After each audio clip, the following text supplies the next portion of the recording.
Hi, Nick. Hello, Billy. We are live on Pasadena Media with a face card, so we're remaining silent until the meeting, but Okay. I'm happy to see your face.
Recording in progress.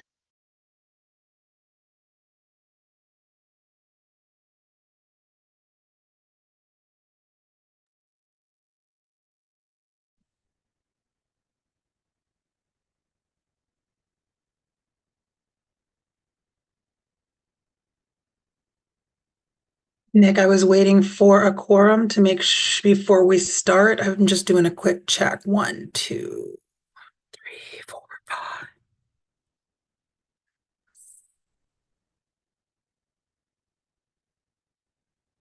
Okay, we're almost there, so I'm going to go ahead and get started. Welcome, everyone. Good evening, council members and community members watching. I'm calling the April 15th meeting of the Altadena Town Council to order. The time is 7 o'clock on the dot.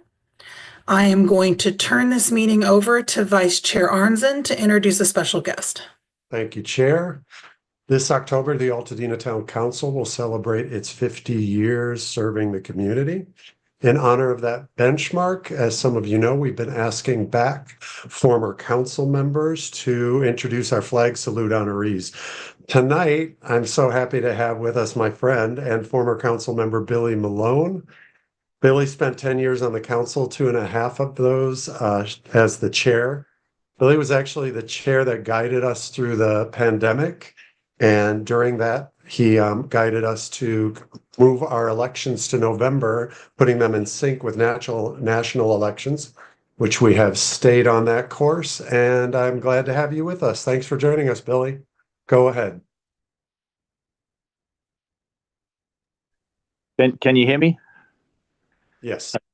I remember how special it was, how we all learning how to use Zoom. That was the first times a meeting, I think, in the history of the ATC went to Zoom was during the pandemic. So I was very proud of the council then, as I am today, dealing with everything that we're going through right now. I just want to say, on my years of the council, I do remember, and especially as chair, how hardworking, how much work is involved, and how much you guys deserve credit for everything that we're all dealing with. So I just want to put that out there. I'm very happy to see you all, and very pleased with everything that you're accomplishing for our community. So thank you. I believe you have another special guest coming, which is Captain Williams, who I'm not sure, am I supposed to use the term captain? He's commander now. Commander. Yes, so Commander Williams.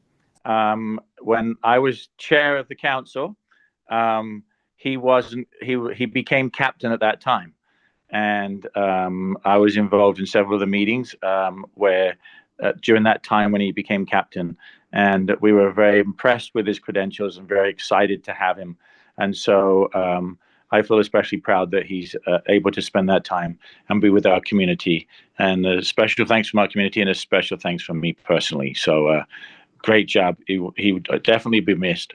I'm sure there's many on the council right now that are going to give him a lot of other accolades. But I just wanted to introduce him. I know he's going to be doing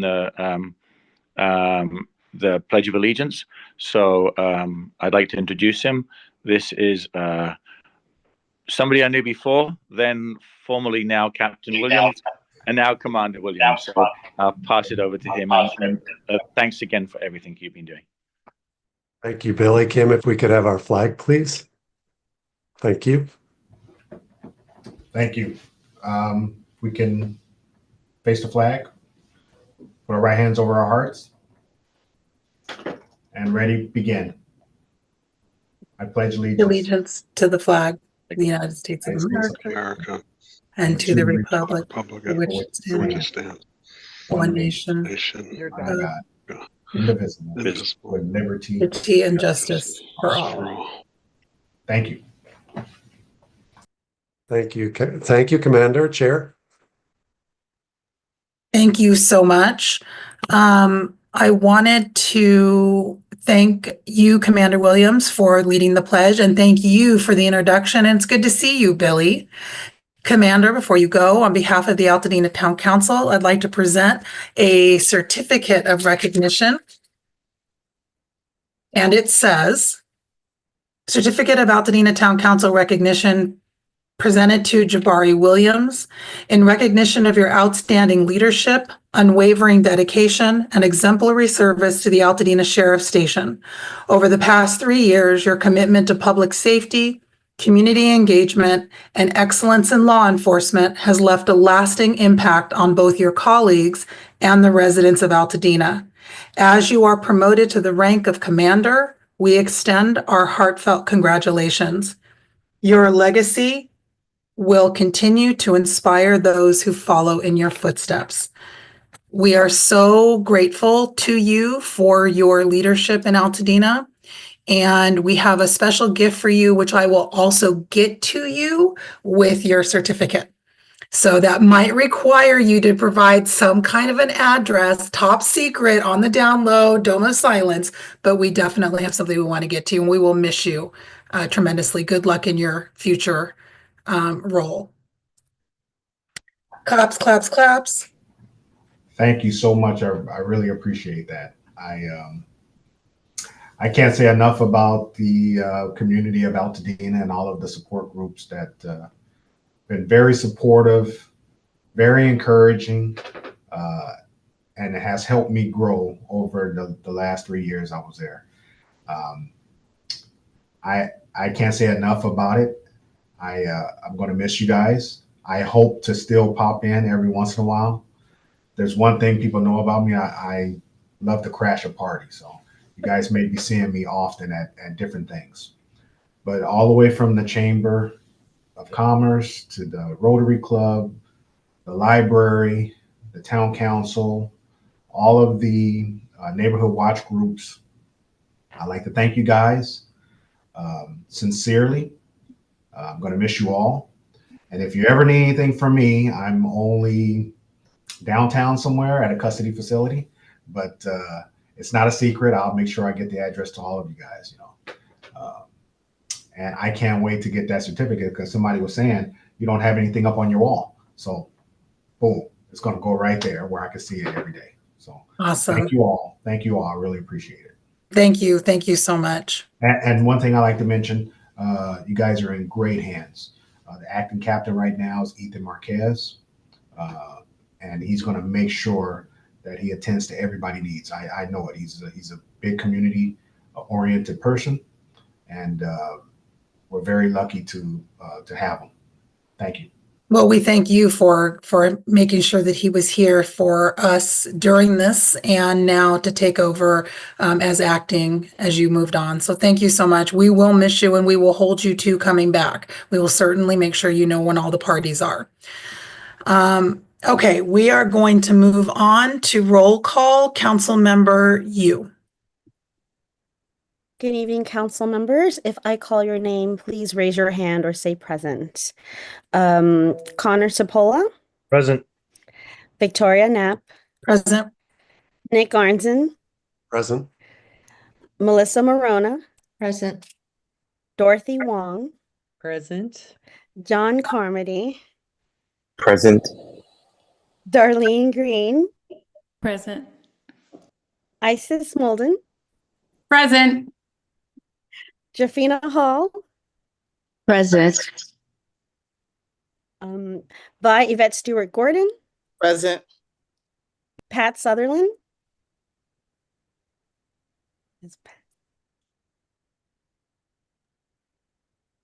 Councilmember Yu, I'll look for Pat. She is coming. She will not be on camera. Let me make sure she's here.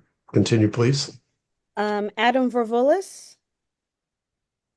He mentioned he was absent. It was unexcused. Reggie Wilkins. Present. Diane Markison. Present. And Sylvia Vega. Here. So we have one absent and everybody else is here. Sans Pat Sutherland, if we can find her. I don't see Pat here, but should she join, we will definitely alert so you can reflect that in the minutes. Thank you so much. We are moving on to officers' reports. And before I start mine, which will be very brief, I just want to say it's really nice to see all of you. We do not have that opportunity to see each other in person very often. Go ahead. I'm sorry, Chair Knapp, I need to approve the agenda. Oh, so sorry. How did I No miss worries. that? You're right. Go ahead. 1.3, approve that agenda. Hello, everybody. I just also want to mention time limits. We have a very packed agenda, so thank you for adhering to them. It's out of respect for mostly our public comment at the end. We don't want to push it to 10 or past. So please adhere to the time limits. To make sure you do, I will be giving you a 1-minute warning. That would be 3 minutes for reports and 7 minutes for the presentations. After that warning, please get your most pertinent facts out, and council members, that will still leave you time to ask questions of our guests. The agenda was sent out to the community on Saturday through our community partners, social media, and posted to our websites. It includes directions. That was Saturday, April 12th. It includes directions to submit public comment. We have received them. Those comments were received through noon today, and they will be read into record during our public comments section. Public comments are limited to 2 minutes. Council members, the Altadena Town Council Executive Committee met on Thursday, April 3rd. To set the agenda for tonight's meeting. That agenda was circulated to you as mentioned on Saturday, April 12th. I have one correction and one addition. Actually, I'm sorry, I have 2 corrections and 1 addition. For item 3.2 under public safety reports, the CHP report Officer Bay will be in place of Officer Keller. For item 4.4 under community reports, Community Coalition for Altadena Recovery, please replace Deputy Susie Niemer with Director of Altadena Recovery, Anish Saraya. For item 5.1 under presentations, SCE presentation, please add Lori Blackwell, Principal Manager of Community Service Operations as a presenter. Are there any other modifications tonight? Seeing none, I move we approve the agenda with said changes. Second. We have a motion and a second. All in favor, say aye or raise your hand keep them up for just a second so we can make sure we see everybody. Aye. Aye. Okay. All right. Anybody abstaining? Anybody opposing the agenda? Oh, So actually, I was not here last month, so I guess I'm abstaining. no, this is for tonight's agenda. So you're okay tonight. Oh, You'll abstain on the minutes. You're okay. Thanks, Victoria. Sorry. No worries. Okay. The agenda is approved with the changes. Thank you so much. Okay, now moving on. First of all, it's great to see everybody. We don't get to see each other nearly at all, albeit some of us do cross paths at meetings, so it's good to see everybody. Okay. Today marks 98 days since the Eaton fire. As you may have seen in the news this month, we recovered the remains in Altadena of the 18th victim of this fire. And in his memory, I would like to observe a moment of silence.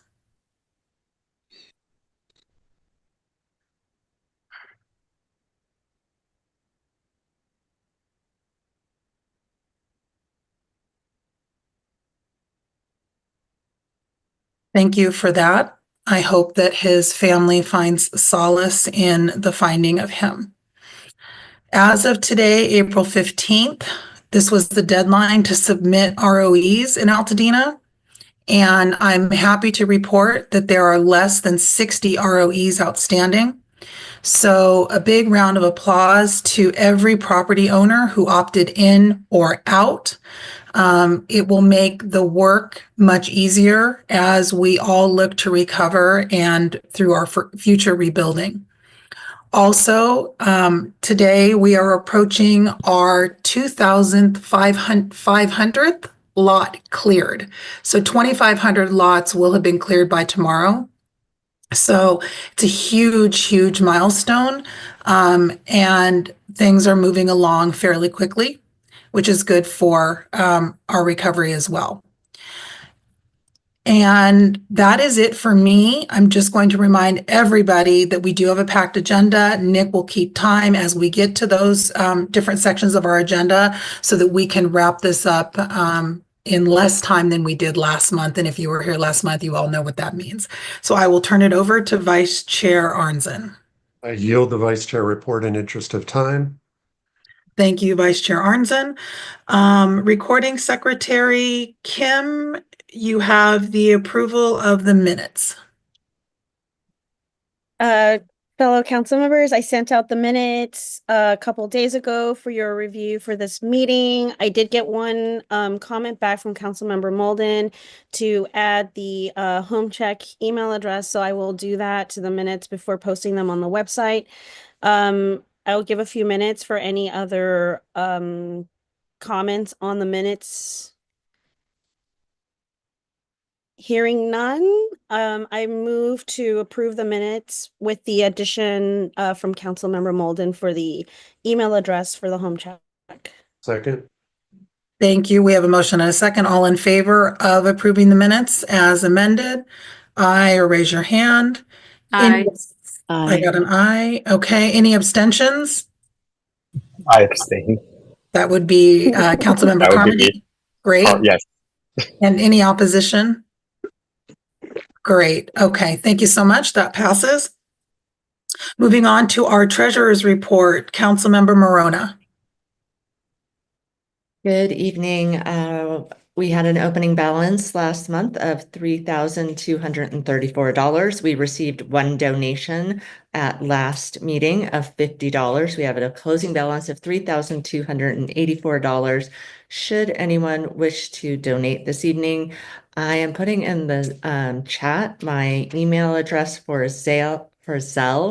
I'm not sure if we could get that to the YouTube if we want, but if not, we will wait because we are a volunteer organization and typically we pass the can to be able to collect funds for all of our events. And remember, this year we have our 50th anniversary coming up, so we would like to be able to have a little something to celebrate by. Thank you very much. Thank you, Councilmember Marona. Moving on to our corresponding secretary, Councilmember Cipolla. Thank you, Madam Chair. Good evening, community and council. Since our last meeting, the council sent multiple letters via email and also took votes via emails on those letters that were sent. And so I want to now report back and read them into the public record for the community's knowledge. The first letter that was sent to Speaker Mike Johnson, Minority Leader Jeffries, Chairman Tom Cole of the Committee on Appropriations, and the ranking member of the Appropriations Committee, Rosa DeLaura. The letter reads as such regarding a funding package. We, the Altadena Town Council, write to join the state of California in respectfully requesting a supplemental appropriation for disaster funding to aid Los Angeles County in its recovery from the catastrophic January 2025 firestorms. The destructive force of these fires, driven by hurricane-force winds, led to the loss of 16,251 structures and required the deployment of over 16,000 personnel for firefighting and emergency response. Altadena and other affected communities within Los Angeles County are facing immense challenges in the aftermath of these fires. The estimated total financial request of $39,680,737,878 is critical for both immediate relief efforts and the long-term recovery required to rebuild homes, infrastructure, and livelihoods. While our state agencies continue to assess the broad scope of damage and undertake the recovery operations, it is clear that additional support will be necessary to fully address the long-term needs of our residents and local economy. We urge you to support this vital appropriation request as we work collaboratively to repair, restore, rejuvenate our affected communities.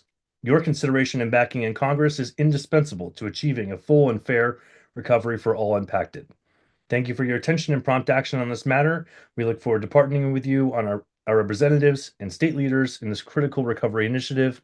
Sincerely, Chair Victoria Knapp, on behalf of the council. The vote on this letter in approval was Councilmember Nick Arnzen, Councilmember Marona, Councilmember Cipolla, Councilmember Wilkins, Councilmember Councilmember Green, Councilmember Sutherland, and Councilmember Vega, and in opposition, Councilmember Stuart Gordon and Councilmember Molden. Those who did not responded were not recorded. The second letter that was sent is addressed to our Representative Judy Chu regarding another funding request and reads as such. Dear Congressman Chu, on behalf of the Altadena Town Council, we write to add our strong support to Supervisor Catherine Barger's request for federal funding to improve and enhance the Altadena Community Center. This facility is an essential resource for our community, offering a wide range of vital services and serving as a gathering place for residents and local organizations. And with this funding, we can ensure that the center is better equipped to meet the evolving needs of Altadena, particularly in the wake of the Eaton fire. The Altadena Community Center, under the oversight of the Los Angeles County Department of Consumer and Business Affairs, plays a crucial role in providing services and essential resources. Planned upgrades will allow for expanded public access, modernized infrastructure, and improved ADA compliance, enhancing the center's ability to serve older adults and vulnerable community members who rely on in-person support. Additionally, given that the Altadena Senior Center, a beloved county-owned facility providing services to older adults, was completely destroyed by the Eaton fire, we hope to make the community center available as a temporary gathering space for those who lost this vital hub. The ability to accommodate displaced seniors will help sustain critical services while long-term solutions are explored. We appreciate your unwavering support for Altadena and respectfully urge you to champion this funding request. The Town Council stands with the supervisor in advocating for these much-needed improvements, which will strengthen our community's resilience and enhance service delivery for years to come. Again, signed by Chair Knapp on behalf of the council. In approval of this was Councilmember Arnzen, Marona, Cipolla, Wilkins, Sutherland, and Green. Last and final letter, also to Representative Judy Chu, reads as such. Dear Congresswoman Chu, on behalf of the Altadena Town Council and reflecting the strong support and shared voices of our Altadena community, I am writing to express our strong support for the Charles White Park Community Rebuilding Project and the fiscal year 2026 federal appropriations funding request. Charles White Park has long been a beloved gathering place for generations of Altadena residents, offering social opportunities for families and neighbors of all ages. It's a space where vibrant and welcoming morning routines unfold daily as neighbors greet one another along the park's winding walking paths. The park is more than just a green space. It's a cherished part of our community fabric. The recent wildfires inflicted serious damage to this treasured public space, including the destruction of the new playground, water infrastructure, and restroom facilities. In the wake of this loss, our community has rallied in support of a vision to rebuild. We are especially grateful for your previous dedication to this effort, including your successful allocation of $750,000 in earlier funding for the park. Your continued investment will make a tangible difference, and we thank you for championing the proposed renovations, including critical infrastructure upgrades, new walking paths, pickleball court, updated lighting and site furnishings, and thoughtful landscape modifications to improve safety. Rebuilding these amenities will not only restore recreational opportunities, but also help move progress forward toward the long-anticipated park renovations and so many in our community have been eagerly awaiting. A new prefabricated community building featuring a multi-purpose room, staff office, storage, and ADA-compliant restrooms will provide essential indoor space for public gatherings, educational programs, community services, and more, all designed with fire-resistant materials to enhance safety and sustainability. Altadena is a vibrant and diverse community, and Charles White Park remains one of its most treasured public spaces. Hearing the voices of our neighbors, there is deep consensus that this park must be rebuilt, not just to recover from loss, but to see it reimagined for future generations. We respectfully urge your full support for this important funding request. The Altadena Town Council, alongside our community, stands ready to assist in advancing this project and ensuring Charles White Park continues to be a place of joy, reflection, and unity for all. Signed, Chair Knapp on behalf of Council. Approved by Council Members Wilkins, Cipolla, Hall, Sutherland, Arnzen, Marona, Molden, Green, and Stuart Gordon. That concludes my my report. Thank you so much, and thank you for reading those into the record. We appreciate it. Please get yourself a drink of water now. Very good work and very good. We got a lot of positive response from both Congress and from Council Member or Congresswoman Chu's office. So appreciate all of your attention to that. We are moving into our public safety reports, and I'm going to start with our Altadena Sheriff Station, Acting Captain Marquez. Thank you very much. We're still continuing to see a high number of home burglaries in the month of March. We have 39, and they're spread across the entire area, affecting every census tract. We're still seeing a lot of different thefts from different, not necessarily would be considered home burglaries, but thefts much higher than we normally would if prior to January. And this is all affecting our crime stats, and we're continuing to bring in anywhere from 5 to 15 extra deputies a shift to combat that. And we're running a number of operations, and I've kind of mentioned some of those, but we're being very successful, unfortunately, in arresting lots of people. We just arrested 15 on Sunday in an operation, 8 felonies and 7 misdemeanors for a number of different types of theft, but mostly people going in and trying to harvest what's left of property that was burned. And if there's any questions, that's pretty much sums it up. I'm not sure, unfortunately, if there's any other questions or if you'd like me to detail some more information, I can, but I know we're pressed for time. Captain Marquez, can you please go over for the community what would be the request for securing folks' property and what we're looking into as a possible mediation to preventing this kind of theft? One of the things we're trying to do is set up a system where we can put up a perimeter fence around all the locations that want to opt in. Of course, it's your property, it's your choice whether you'd like to participate and do something like that. But setting up a temporary fence, like a construction type fence, the orange fluorescent orange type construction type fencing around the property. And that does is that creates a barrier to entry.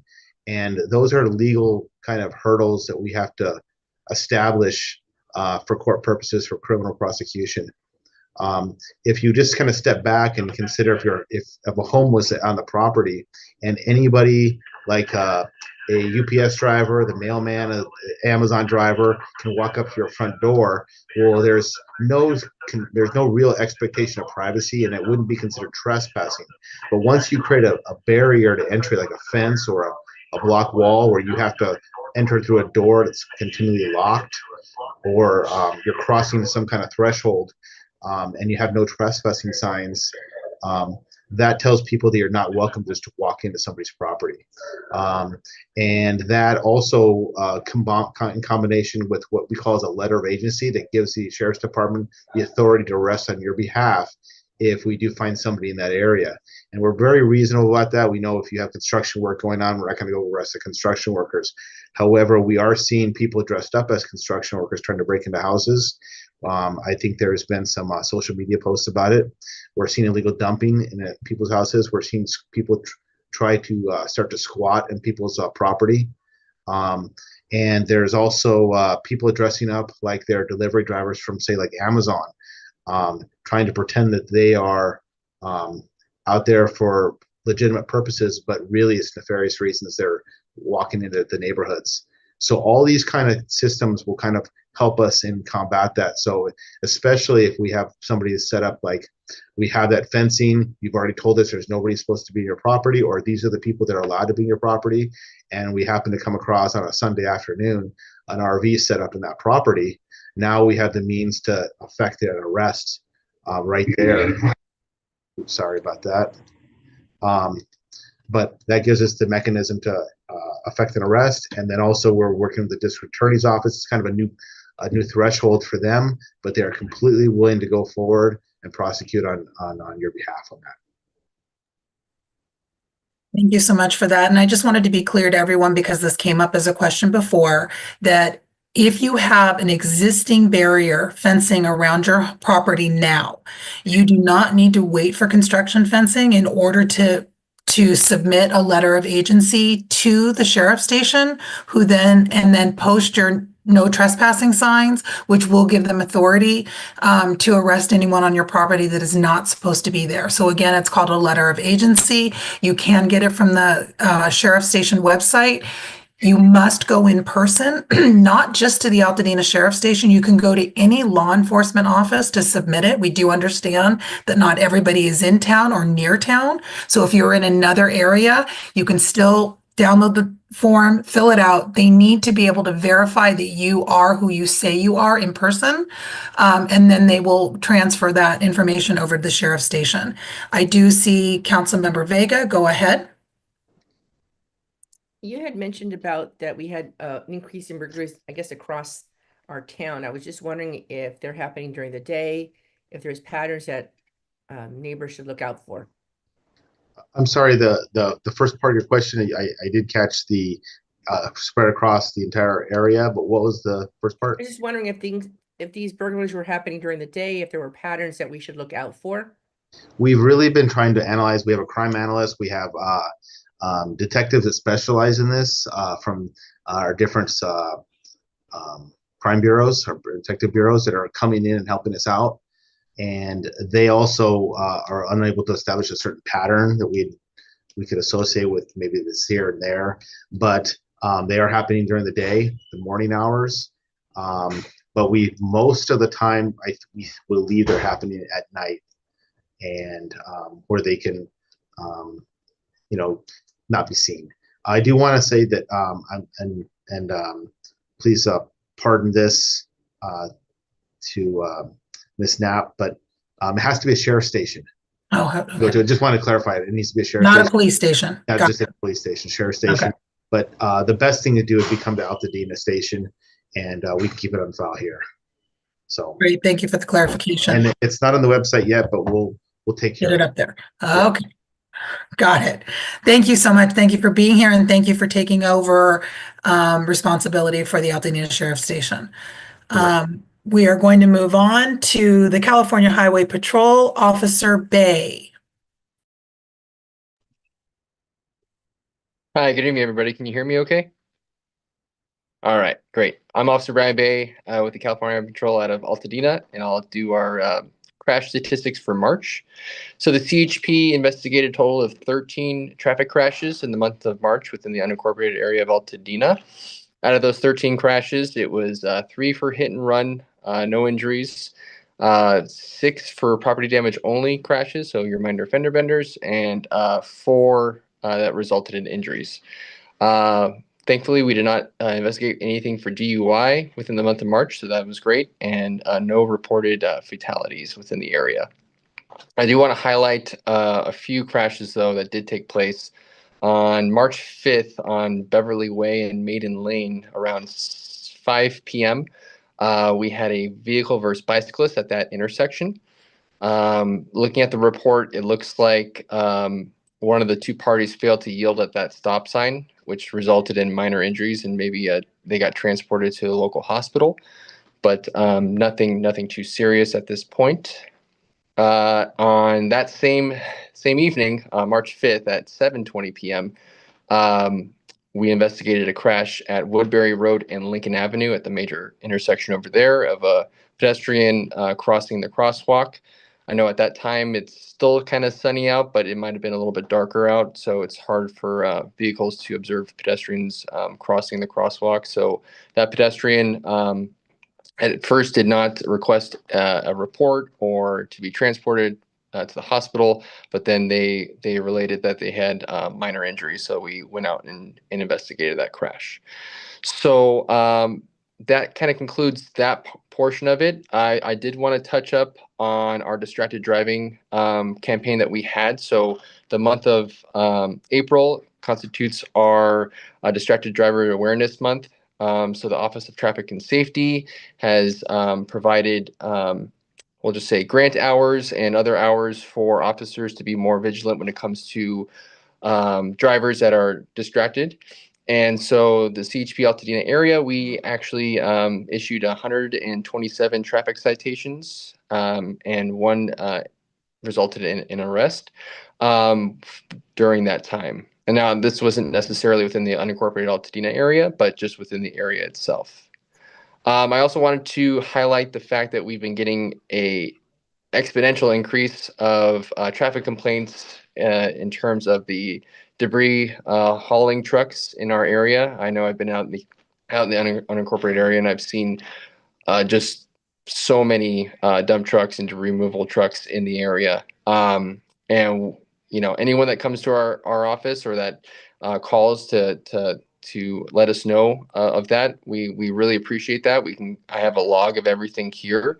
Officer Keller and myself were out in the area monitoring traffic, and I hope to actually have one of our mobile enforcement officers. They're kind of our, what we call our commercial officers, who are more in tune with the commercial violations that some of these trucks, not saying all of them, but some of them may be violating at the time. So if you still have traffic complaints, please, by all means, contact me, contact our office. The best thing for us is, because there's just so many trucks out there, it's hard to identify one or the other. I know a lot of them have the white. That's time. Okay. Sign Sorry, around. sir. And that's about it. Thank you so much. I was muted. Quickly, are there any questions for Officer Bay related to? I'm seeing none. Okay, we appreciate you being here, and I saw Officer Keller was here as well, so thank you so much for everything that you're doing, and you too keep yourself safe. We are going to move on to LA County Fire, and I know that Maria Grycan is here. Good evening. Yes, I hope everybody is well. Altadena, for the month of March, we had a total of 204 responses. 138 of them were for medical calls, and we transported 104 patients. We did have 2 fires during the month. One was a cooking fire on Glen Canyon Road, and the other one was on New York Drive. and it was a fully involved detached garage. And that fire did spread to a Connex storage box. The cause of that fire was the fire was turned over to the sheriff's arson unit to be investigated. So that particular fire caused $130,000 worth of damage. I had 4 traffic collisions noted. Interestingly, we didn't have the one on Maiden Lane as versus a bicyclist, so I was unaware of that. It just got coded as a traffic accident. And then we did have the pedestrian. I'm showing it at Fair Oaks and Woodbury. That one was interesting because he was actually found on a bus. And so they got to him on the bus, and he had said that he was hit by a car going very slowly. Mm-hmm. That is the extent of the report, unless there's any questions for myself or for Chief Sprengel, because Chief Sprengel is also here. I see Chief Sprengel here. Are there any questions? Let me look on my page 2 here, Maria. Okay. Seeing none. Chief Sprengel, anything you wanted to add, or we're okay? Nope, just good evening. I appreciate the opportunity to be here with you tonight. Just as a reminder, Maria and I are always available. So any questions that you have during the rebuilding phase that has to do with fire department or fire related, certainly reach out direct to us. And we're right here to help you through the process and do what we can on our side for fire related information. Thank you. Thank you. And thank you both so much. And thank you for being here, and Maria, for your brevity this month. We appreciate it. Thank you. I wanted to note that Councilmember Sutherland has joined. So Councilmember Yu, for your notes. All right, we are moving on to our community reports. We are going to start with the U.S. Army Corps of Engineers, and we have Major McMahon here. Good evening. Can you guys hear me okay? We can. Great. So I'm the Deputy Commander for our EFO Emergency Field Office Eaton. And so I'm going to go through some of the phases and steps that we're going through as part of that recovery process and debris removal process. So hopefully I don't make you guys fall asleep by going through all these steps. But so for Army Corps of Engineers, you'll hear me refer to as USACE. So if you hear that, that's what I'm referring to. EPA for phase 1, they were typically in charge of all of that. And then USACE was overseeing phase 2. But with what EPA did is they went parcel by parcel and removed certain hazard household materials. If they determined that it was unsafe for them to enter, they deferred that phase to USACE. So you will see USACE doing some phase 1 tasks as well. You'll generally know phase 1's complete when you see a wood stake in the ground with a smaller sign. And you'll know our phase 2 is starting when you see a metal stake in the ground with a metal sign. So that's kind of the 2 distinguishing signs that you'll see out at a parcel. For phase 1, those household hazardous materials, those include propane tanks, batteries, aerosol cans, paint cans, solvents, a lot of things that you'll see that would be in trash. For the contractor, they have to do a hazardous site assessment, which we call an HSA. And that includes hazardous tree assessment, asbestos survey, and a site sketch. If they can't access the property, they then need to complete a site access plan. USACE doesn't typically provide a notification for the hazardous site assessment or the site access plan tasks. So we have had some miscommunication on when someone will be notified. And I'll get to when we do notify that further on. The contractor, if they do have to do that site access plan, they want to make that parcel safe for their crews to work in. This can include knocking down walls, chimneys, roofs, or other structural material that's deemed unstable. If a site access plan is not needed, then the contractor continues on with their hazardous site assessment and complete all those tasks. So what they have to do is they have to test, if they have the asbestos test positive, the contractor will need to complete an abatement. That abated material that tests positive will be removed, bagged, and they'll have to conduct a survey after that to show that all the asbestos was removed. If the parcel tests negative, then that's when we kind of start our phase 2 operations. And for us, that's with the right of entry form that we received from the county. So with that, USACE reviews that right of entry for completeness and either approves or returns it to the county for more information. If approved, USACE sends the right of entry to the contractor, and the homeowner will receive a notification 3 to 5 days prior to their 360 walk. That contractor assigns a debris removal crew to the parcel prior to notification. So that kind of helps them determine their priorities and ensures that the homeowner knows that they do have a crew assigned to it.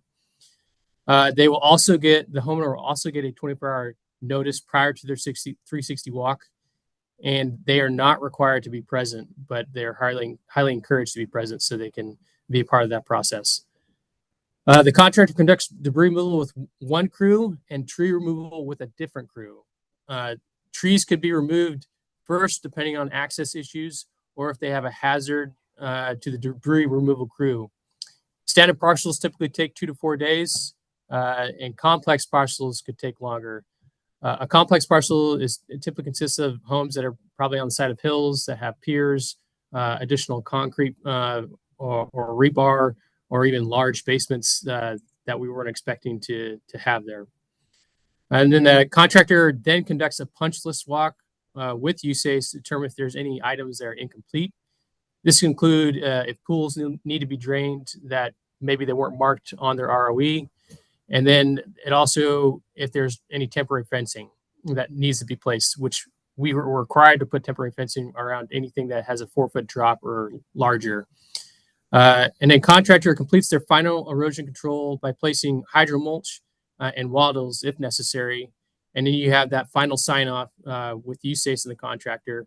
And then USACE reviews these and sends them back to the county if everything is complete. That's the overall steps. If it sounded confusing, it can be sometimes, but we can send someone out to discuss it with anyone that wants to hear more about that. Do any council members have any specific questions regarding anything that they've heard from constituents with regards to the timing of the debris removal for resident lots? Okay, go ahead, Councilmember Arnzen. Thank you, Chair. We have a question about the removal or knocking down of chimneys. Can you speak to that? I know there was some confusion that they had already passed phase 1 and then residents found their chimneys knocked down thinking that somebody was stealing bricks, but we came to find out they're looking for asbestos. Is that correct, Major? Yes, so part of that abatement or survey, or sorry, that asbestos survey is they have to see if there's any asbestos in the mortar itself. And so they also check the flues to see if they have any asbestos in it. So if they can't get to that flue or get to that mortar safely, they will end up knocking that chimney down so they can complete that survey. Councilmember Gordon? Yes, I have some neighbors who want to know if someone decides that they don't want to opt in and not sure what they want to do, is there a time limit when they have to have the debris removed from their home? Because some neighbors are concerned that they may be looking at the debris, for a year or so. I know USACE is not setting a time limit on it. I'm not sure if the county has set a time limit on it, but if they are concerned about whether they should opt in or out, my recommendation is they should submit today, because today is our last day. If they haven't submitted, I think it's noon was the time that they had to submit by today, because you can always pull it back, but you can't request it after today's completion or end date. So yes, the county did indicate that properties where the homeowner opted out or did not respond to the ROE must be cleared by June 30th, 2025. Okay, any other questions? That was very thorough. We appreciate it. Thank you so much, Major. Moving on to USPS. Councilmember Arnzen, do we have somebody from the Postal Service here? I don't believe so. If you are here, I don't recognize your, I don't see anyone. I will tell the council and the public. USPS has been placed on the agenda to report on answers we have spent the past months pushing for. Thank you to Councilmember Violet Stewart Gordon for leading the charge on that. The contacts at USPS were reminded multiple times that they are included on our agenda and that we felt it was imperative for them to report to our community in this time of crisis. And as you can see, they are not here. For the past few weeks, I have personally requested in their absence that they submit a statement for me to read into record. As of today, prior to this meeting, I did not receive anything from them. From our communications, here are some answers we have been given. We asked, for a temporary counter or a postal station. This was their response. Leadership has determined that emergency alternate quarters is not necessary, and the landlord should be provided the opportunity to provide a rebuild schedule. In the interim, operations will remain at the current COOP location. Also, we do know that mail forwarding to the Lincoln station will cease as of April 19th. I do wish they had respected our request and had been here with us so we could ask further questions. Thank you, Chair. Thank you. It's tremendously disappointing and disrespectful to this community that we can't get the answers that we need from the Postal Service. Councilmember Gordon?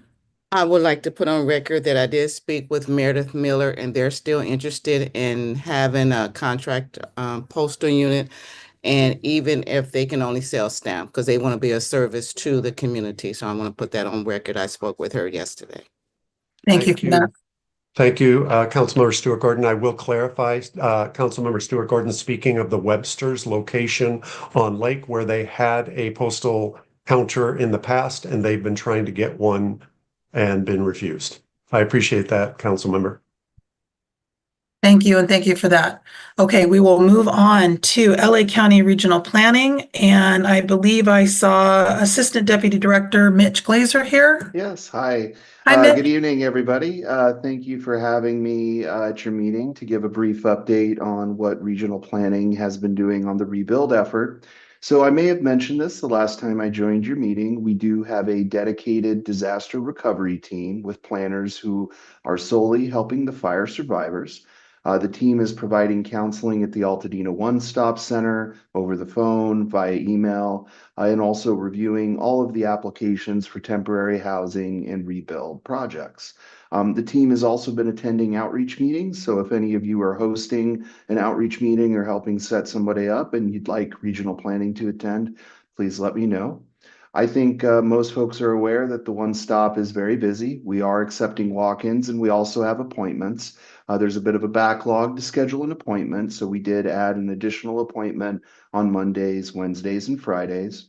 I'd like to give some statistics on the rebuild applications. As of this morning, we have received 239.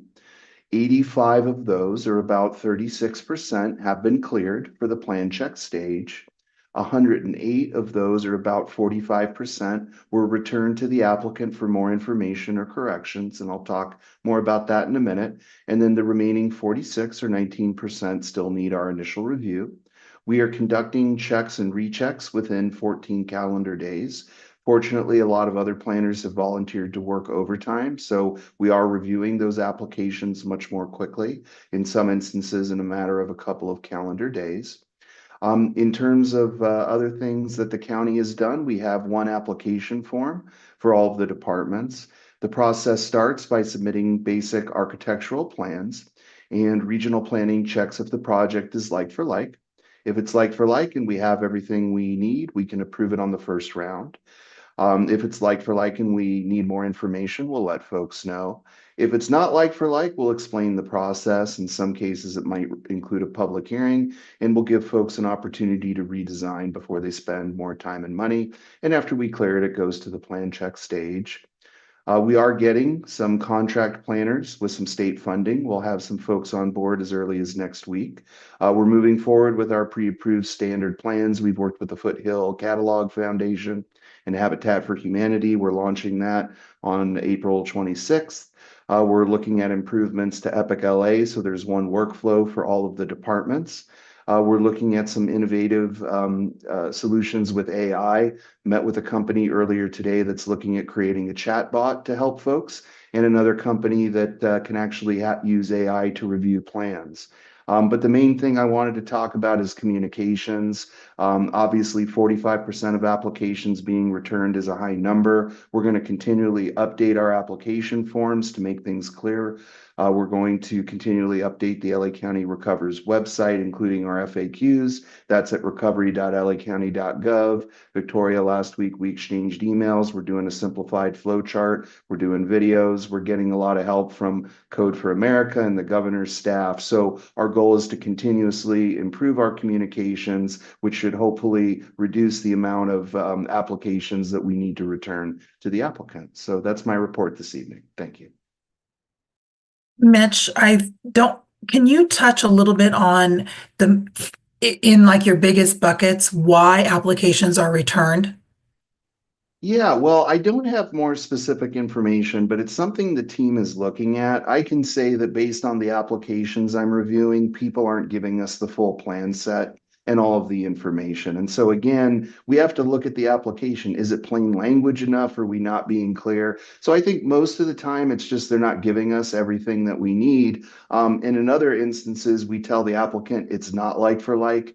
There's a different fee. There's a different process. Like I said, sometimes it's a public hearing. And what we want to do is explain what the options are so that the fire survivor can make an informed decision before they decide to either redesign and go for like, or if they stick with something not like for like. So I do think those are the biggest buckets that I've observed. Okay, thank you so much for that. Are there any other questions for regional planning since this is this phase we are moving into now? Want to make sure that we don't miss anybody. Okay, then that means you were exceptionally clear. We appreciate you being here for sure. We know that we'll see more of you. I do want to echo what he said earlier, that if you would like to host a town hall or a virtual meeting for your constituents in your census tracts, that is something that regional planning can certainly arrange. Okay. And I Okay. did put my emails in the chat for anybody that would like to reach out. Thank you. Okay, so council members, you can see everything in the chat. And just to make sure, there are other things that were dropped in the chat too, especially from from Captain Marquez on the letter of agency that we talked about earlier. All right, thank you so much. We are moving on to our Community Coalition for Altadena Recovery, and that should be Anish. Did you see him? Chair, I do not see Director Soraya. I'm communicating to get him into the meeting, and I'm getting a light from him now. Perhaps we move on to the next. Chamber of Commerce is here, and then we'll go back to Anish. Great, that sounds great. Moving on then to Chamber of Commerce, the President of the Chamber, Judy Matthews.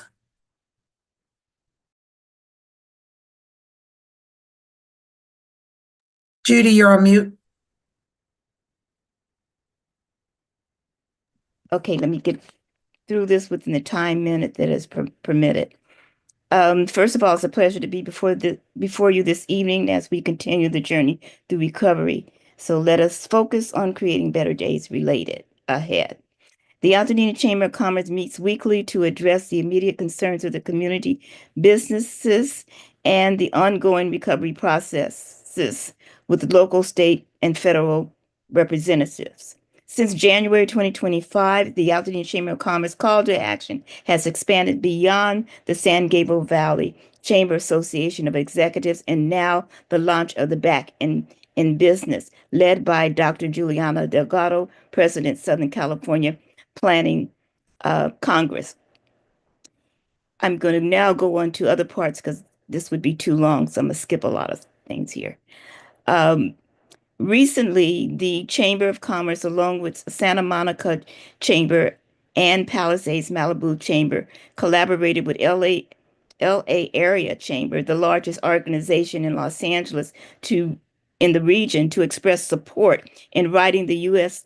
House of Representatives in full support of Governor Gavin Newsom's request for federal aid totaling $39.68 billion. Additionally, the Altadena Chamber of Commerce president, myself, and one other member will join the Los Angeles Chamber delegation in Sacramento for the Access Sacramento, hosted by the Los Angeles Area Chamber. This event serves as the platform for the Chamber to advocate at the state level for policies focused on the rebuilding efforts for Los Angeles, supporting the major goals of global supporting events and stimulating the regional economy and the workforce of the future. Other calendar events may be found on the Chamber's calendar. I draw your attention to the following. May 3rd, legislative update with Senator Sasha Renee Perez, California 25th District. May 29th, Pay It Forward event co-hosted by Spectrum. AI Summit for LA Small Businesses, San Gabriel Valley Chamber Executives Lunch and Learn Series for April through November 2025.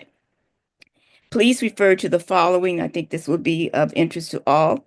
The Chamber website for information regarding the Restaurant Care Resilience Fund, offering $10,000 for Los Angeles. I believe you're aware of this already. Fire Recovery and Marcus Stroman 2025 Scholarship for High School Seniors recently affected by the wildfire in Altadena and Pasadena.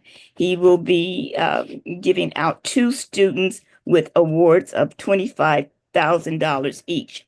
These are all aimed at ensuring the survival, growth, and development of our businesses and community while fostering hope for our youth. Thank you. Thank you so much. It's good to see you, Judy. Are there any specific questions of council members for the chamber? Let me look here. Hold on, I saw something pop up here. I see none, Chair. Say it again, Nick. You see none? Okay. Correct. Great. Thank you so much, Judy, and thank you for being here. I did see that Deputy Soraya joined us, so I will turn it back over to him to talk about the Community Coalition for Altadena Recovery. Thank you, Chair, and I'll correct his title now is Director of Altadena Recovery. Thank you very much for the correction. Thank you, Chair, for allowing me to join you guys here tonight. Just as a matter of clarification and just reintroduction, some of you may remember me from my previous life where I was the Planning and Public Works Deputy for the Supervisor. So handled a lot of the land use matters, public infrastructure, capital projects. But since the onset of the fire and the obvious recovery efforts that we've undertaken, the Supervisor has undertaken, the Supervisor created a new position within her office, which is Director of Altadena Recovery. And she basically asked me to forego all of my other roles and basically said, your full-time job is to help this community rebuild, recover, and do everything they need to do to get back to where they once were. And so with that role, I'm incredibly honored that she thought I could handle that. It's a little scary to be asked to take on something like this, but I will say after a little over 3 months now, you know, I know the road is going to be long. There are going to be some challenges along the way, but you know, I think there's a lot of positive messages. There's a lot of positive outcomes that we've seen, and really, on behalf of the Supervisor, just want to express that she's in this for the long run. She's in it for the long haul. She's with you. And, you know, she's asked our internal office to kind of rededicate ourselves in a way to make sure we are here for you and here for the community as we move forward. And so with that, just really quickly on the Community Coalition for Altadena Recovery, this is really sort of that first phase of the broader Altadena Recovery and Rebuild Commission that the Supervisor is launching. The commission itself is going to be a much broader effort that's going to have a life of its own, potentially be a 501c3 nonprofit, and really try to fill a lane that government can't. right? And so she has that ability to marshal the resources of the county government, and that's really where my role comes in, is to help bring county government to the table to make sure it's meeting the needs of our community. But the ARC is going to kind of take a different approach. It's going to really focus on those things where government is not best suited to step in, right? There will be the needs of individuals, individual residents, individual rebuilds that are going to require some creativity and flexibility. And, government's not typically known for that. So we're going to stay in our lane, and the ARC is going to help provide that, non-governmental role. But the supervisor has always been very clear with us. Everything she does is from a ground-up approach, right? There's a reason why you guys have a land use committee, why the town council, at least in my experience, has been, our sounding board for land use matters. It's because not just me, but the supervisor values your opinion. And so the approach here with the community coalition is to make sure that this community, which has incredibly diverse and passionate and voices and groups that have long histories in this community, have the ability to help shape the next actions that come forward in terms of the recovery and rebuilding effort. And so just as a quick overview for those that don't know, this group, the CCAR, there's too many acronyms and we'll try to keep them all straight, is really made up of a lot of the organizations that make Altadena so unique, right? So obviously we have the town council represented by your chair, Victoria Knapp, Altadena Heritage, represented by Hans Alhoff, Altadena Historical Society, represented by Veronica Jones, Altadena NAACP, represented by Wilberta Richardson, the Chamber of Commerce, obviously with, the great Judy Matthews, Altadena Wild, Michael Biquet, and then Acona with Nick Arnzen, and then Altadena Rotary with Mark Marisco. And the goal here is to make sure that even if we don't all agree on certain ideas and things, that we can bring these people who are so invested in our community to help us shape the next step, right? Whether that's the modernization of existing infrastructure, whether that's the undergrounding of electrical infrastructure, any potential ideas related to interim, short-term, temporary housing that may be needed, and any general policies that are going to help accelerate the rebuilding of your community, our community. We want to make sure that as all of government is moving in this direction, and while there are so many nonprofits and other community-based organizations that are stepping up to the table, that they remember that this cannot just be people in their silos trying to help make Altadena back in their image, right? This really has to come from our community. And, as many of you know, Diane, definitely remembers, there were incredibly passionate discussions about LED streetlights, right? And sidewalks. And there are any number of issues that generate a lot of passion, but we want to hear that passion and we want to hear that feedback. And we want to make sure that any decisions this county and the supervisor lead really are driven by that informed consent of the community. And again, just to be clear, we won't always agree, and there may not always be significant consensus, but there's got to be that opportunity for the community to weigh in. And so while we don't have time for our traditional expansive outreach that the county has been known for at times, we are going to bring those items to the table through this convening and to make sure that this information gets into the community. And we're really going to rely on the membership of this group to help amplify that and make sure that this information is getting to everybody, that we are receiving that feedback, and that there's a constant loop of input that comes in that informs decision. And I think the supervisor, I will speak on her behalf. You have her commitment that she will come to you for that feedback. And that's really what the hope is for the community coalition. And then eventually that will feed into the broader Altadena Recovery Commission's work. But that's really where we are today. And, myself and Susie Niemer, who I'm sure everybody here knows, will help lead those meetings and make sure that we not only bring what we know to the table, but also take your feedback and bring up those key issues back to county government, that as that group helps us form community priorities. And so hopefully I haven't gone over my time, Nick, but otherwise I will turn it back over to you guys. Thank you. Okay, thank you so much for being here, Anish.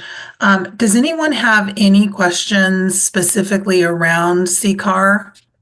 I know that it might be a new acronym for many of you here tonight, and it is in its infancy as we get started, but we did have one meeting that was very productive for our first meeting. So thank you so much for being here. And I'm seeing no questions, so we can move on. I see that Sam Estrada is here from LA County Parks and Rec. Go ahead, Sam. Good evening, everybody. Just wanted to give you an update about Loma Alta Park and how the progress report is for that park.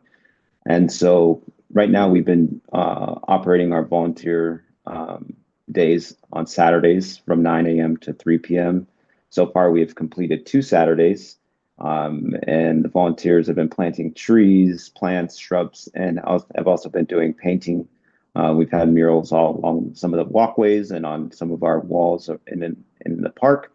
And also we have some larger scale murals that have been done by muralist Eric Junker, Victor Ving, as well as Katie 8.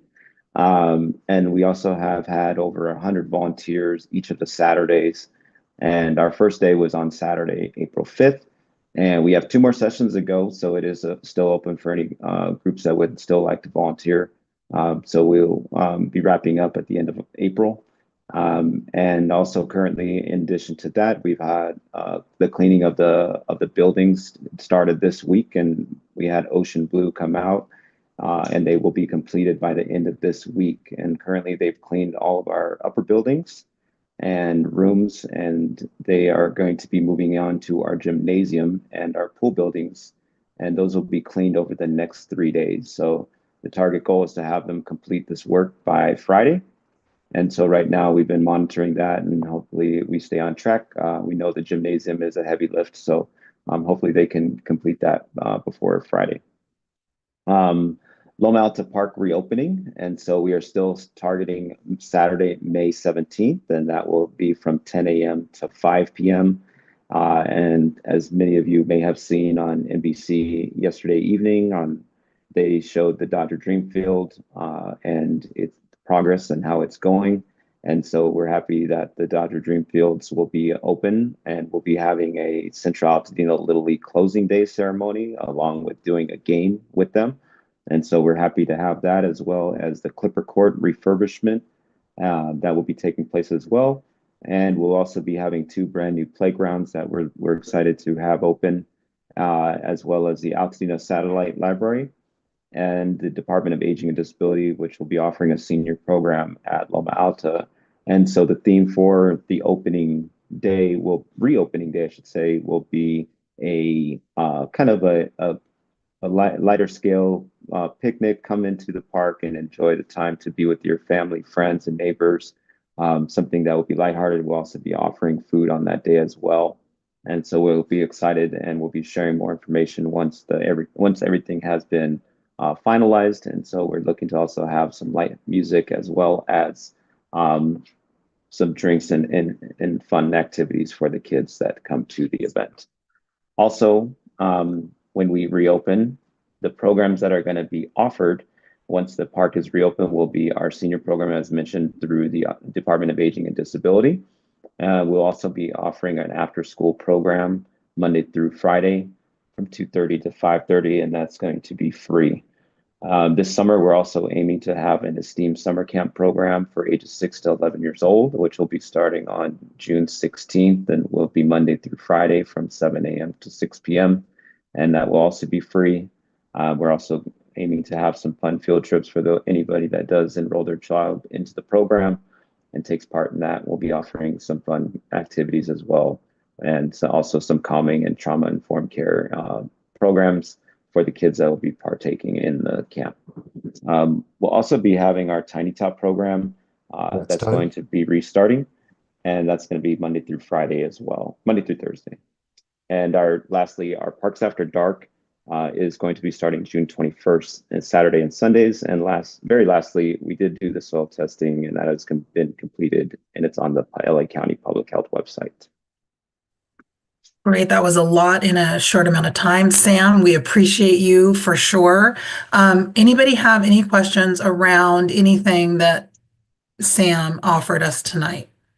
So you know that there are 2 more Saturdays coming up where people can volunteer. You don't have to register in advance. You can show up. And just a reminder to the community that if you are bringing teens, they must be 14 years or older in order to be able to volunteer over the next couple of Saturdays. Am I right about that, Sam? Yes, Yep. and then if I could just add this last thing about hiring, we are looking to hire teens and anybody that has been displaced. And we are offering jobs for anybody that does come up on those days. Sam, can you drop a link in the chat to the, I know, or the flyer to the teen hiring, if you have access to it? I know I have it, but if you have it and you can put it in the chat, that's great. If not, council should have it. Okay. That's it for Sam. Thank you so much, Sam, for being here. We're going to move into our 2 special presentations. And I saw a number of people from Southern California Edison here. I wasn't sure who was going to take the lead, if it was going to be Robert or Carla. So whomever from SC, I see Carla there too. Go ahead, Carla. Hi, Victoria. Thank you again so much for having us. We really appreciate the opportunity to be here tonight and present to you all and engage in questions. I know different folks from the team have come before, but I just wanted to introduce myself to the team. My name is Carla Sales. I'm the Vice President of Local Public Affairs. And joining me tonight, we have Robert Lloyd, who is Principal Manager of Engineering. He's going to chat about we have a little PowerPoint presentation to share. We also have Dave Ford, who is our Government Relations Manager, and I know he's engaged with you all pretty regularly. And last, we have Lori Blackwell, who is our Principal Manager in Customer Service Operations. So a wide range of folks here and available to answer different questions. So before we begin, I'd love to, Robert, were you going to? Yeah, I will share my screen. I have not done that in Zoom. Did that work? I think that worked, right? All right. We have you, Robert. Yes. Perfect. Perfect. Great. So can we go to the first slide, Robert? Or actually, before we begin, I did just want to start with a very top line acknowledgement. I mean, these have been incredibly difficult times. And so, the destruction from the January wildfires is truly devastating. And I just wanted to start with a high level acknowledgement that we continue to keep all of those who have been directly impacted top of mind. And my heart truly goes out to those of you who have been impacted. I know I've had a chance to sit with, some in the community over the last few weeks as I've been learning a little bit more about some of the challenges around the rebuild and to inform our own rebuild, and the stories are just devastating. So I did just want to start with that acknowledgement before we jump into the actual presentation. In terms of now the slides, so really starting very top line. So the redesign and construction of the grid for us is complex and very dynamic. But we had a great conversation about a week or so ago with maybe 2 weeks ago now with the executive committee. And we did hear loud and clear that it's more important to have information regular and in a timely way rather than having the full scope of all of the details. So in the spirit of being able to do that, we're sharing, the answers that we have today, the plans that we have, knowing some of this is going to continue to evolve in terms of timeline and details. But all that aside, we are committed in this work to build back stronger, to be good partners in the rebuild, to work closely with you all, with LA County as part of this work, and ultimately, to work safely and expeditiously so we can strengthen the grid so that when you all are ready to rebuild, our part is done, you're able to connect, and we're able to continue to provide that service to support you in your rebuilding process. So very top line, and I know you've heard this piece before. Since the wildfires began, we've been able to restore power to all the customers who have taken service safely through upgraded or temporary infrastructure or some mobile distributed generators. As folks continue to come online, please know that we are available to continue to restore temporary power to support you in your rebuild. We'll touch on that a little bit later, but I did just want to provide that update. And then we really did start a few weeks ago doing some listening because we wanted to make sure that we were aligning our rebuild plans with some of the issues that have been top of mind for the community. So, I did just want to acknowledge that listening is going to be ongoing. The plans that we're sharing with you tonight are still in early stages. So we really do look forward to continue to doing that listening, to engaging with you all, providing educational tours, focus groups, presenting at meetings like this regularly so that we can continue to have a back and forth conversation in terms of the rebuild. And lastly, just to kind of frame up the next piece, and then Robert will take over.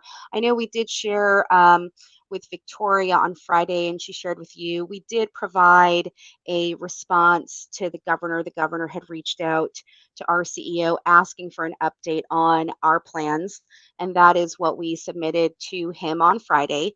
So we're going to be taking you through those plans today, very high level. All right. Thank you, Carla. And so as Carla was just mentioning, a lot was happening on 4/11 Friday. We submitted our response to Governor Newsom's letter, and a lot of these rebuild plans that I'm going to be discussing on this slide were in that letter. So this may not be familiar to you, but hopefully I can answer any questions or at least be able to add some more color and detail to the efforts. And so, again, Robert Lloyd, Principal Manager in System Planning and Engineering. And I'm also a deputy lead for the Restoration and Rebuild PMO, so have been heavily involved in these efforts. We have identified 63 miles for targeted underground in the area. You can see in this map that the burn scar is in the blue. We're using the damage inspection database information for the structures and the reds, the greens, and the blacks that represents the homes and garages and whatnot. And where it's red is where the damage was greater than 50%. And so you may have seen this before. The yellow area is the HFRA area, the high fire risk area, and then the gray area is the non-HFRA area. So you may be saying, well, what specific streets are we doing targeted underground in?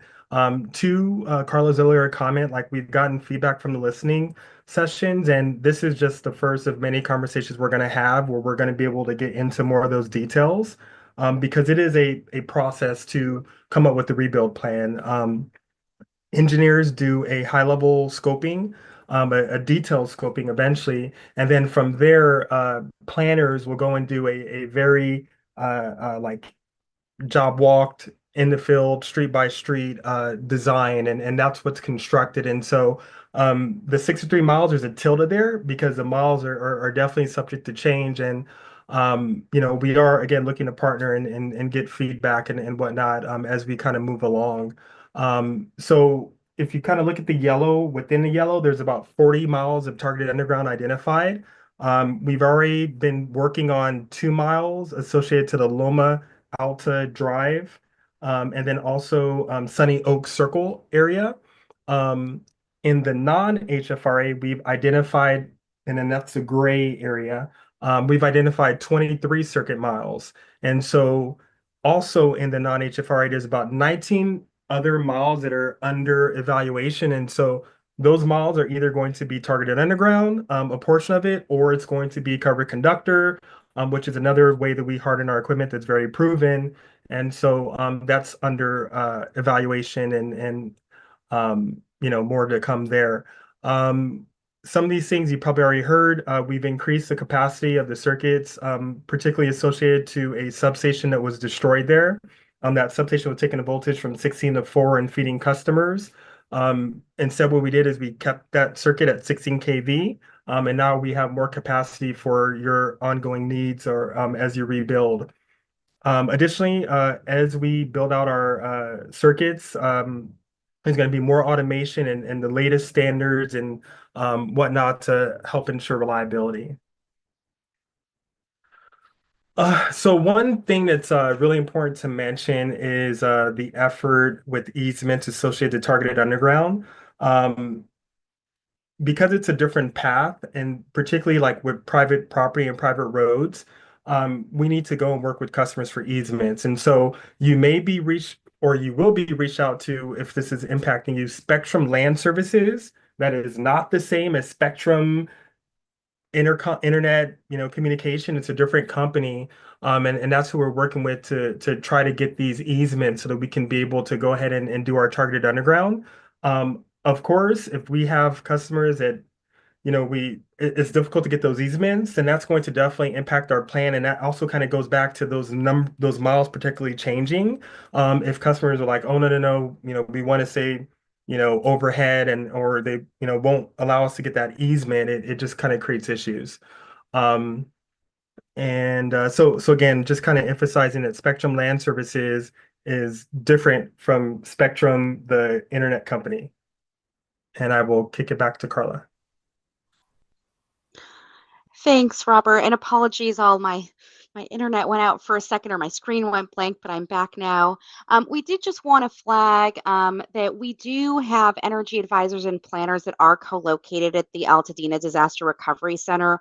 So as planning questions come up, these planning and energy advisors are specifically to talk you through any questions you have about your rebuild related to energy specifically. You're welcome to also ask them any questions you have, we know, related to billing, because that is often top of mind for many of our customers. So please know that they are at the Altadena Disaster Recovery Center. We also have a dedicated phone number, 1-800-250-7339. This is a dedicated phone number for our disaster recovery questions, so please feel free to reach out to us. And lastly, and we'll make sure to share this PowerPoint, the Rebuild Essential Guide has a lot of the top line outlines in terms of navigating the rebuild process with Edison. So these are just some top line suggestions. We want to make sure that you all know how to engage with our folks who are there to really support you as part of the rebuild process. Next, do we have another slide? Is that it? Oh, yes. Thank you. Lastly, this is a community survey, and we share this because, again, hearing from our customers, particularly in terms of thoughts that are top of mind, is something that's really important to us. So here's a survey. If you're interested in taking it, please know it's an anonymous survey, but really, again, just responsive to some of the rebuild and, particularly related to the rebuild and the grid. We'd love to hear from you, and we'll continue to gather feedback both directly through one-on-one conversations and focus groups, but also providing a broader opportunity for folks to weigh in if that's a preferred method. Great. Thank you so much. Robert, will you, there you are. Stop sharing. Thank you so much. So I can see hands. Milissa, hold on one quick second. I did see something dropped in the chat. The question was, can you share out the slide deck? Absolutely. Okay, great. If you get it to the executive committee, we can push it out to council. And then I see two questions. I will go with Councilmember Marona, who I saw first. Go ahead. Thank you. And thank you to all at SCE. I know you noted, and it's actually a question in the chat as well, because the disaster center will be closing shortly. I know people wanted to know when exactly that will be shutting, and will you have a point of contact elsewhere, or should they just use that phone number? I can take that one. Lori Blackwell, I'm a principal manager in our customer service operations. So we plan to move to the one-stop permitting center starting Monday, and we'll continue to have energy advisors available there. And then we're also working with LA County to offer booking appointments as well for customers that prefer that approach versus the walk-in approach. Great. Thank you so much. And will the disaster center be closing on Friday? Is that the plan? Does anyone know? Sorry to interrupt this. I don't know the exact date. I know we were told about a week ago that they're planning to close within a couple of weeks. So we were wanting to make sure we had a spot. Appreciate that. Thank you. Yeah. Thank you for that. Councilmember Molden? Hi, thank you for being here. I had a question, just logistics. So you talked about undergrounding the lines. Is it the neighbor's responsibility to then connect to the undergrounding, or will SCE be doing that on their behalf? And if you will not be doing it on their behalf, what are the costs associated to that? Yeah, this is a good question. And so some of this was mentioned in the letter associated to interconnection costs. And so our undergrounding will go to the handhole. And then so today, SC tariffs mention that the cost from the handhole to the panel is on the customer. However, we are, trying to figure out, are there options where we can try to like work with FEMA, work with different agencies and try to get some support for customers. Yeah, and in the letter to the governor, it's one of the requests that we have to the state to identify whether there are any potential additional funds that can go toward that. Our estimates are $8,000 to $10,000 from a cost standpoint per home. However, it really depends on how long the driveway is. There's some variables there, so we understand that those costs are very impactful to the customers. And again, trying to echo Robert's, but really trying to find other opportunities for us to help customers cover those costs. Thank you, and thank you for the question. Any other questions? I see Councilmember Stewart Gordon. Yes, what I want to know is,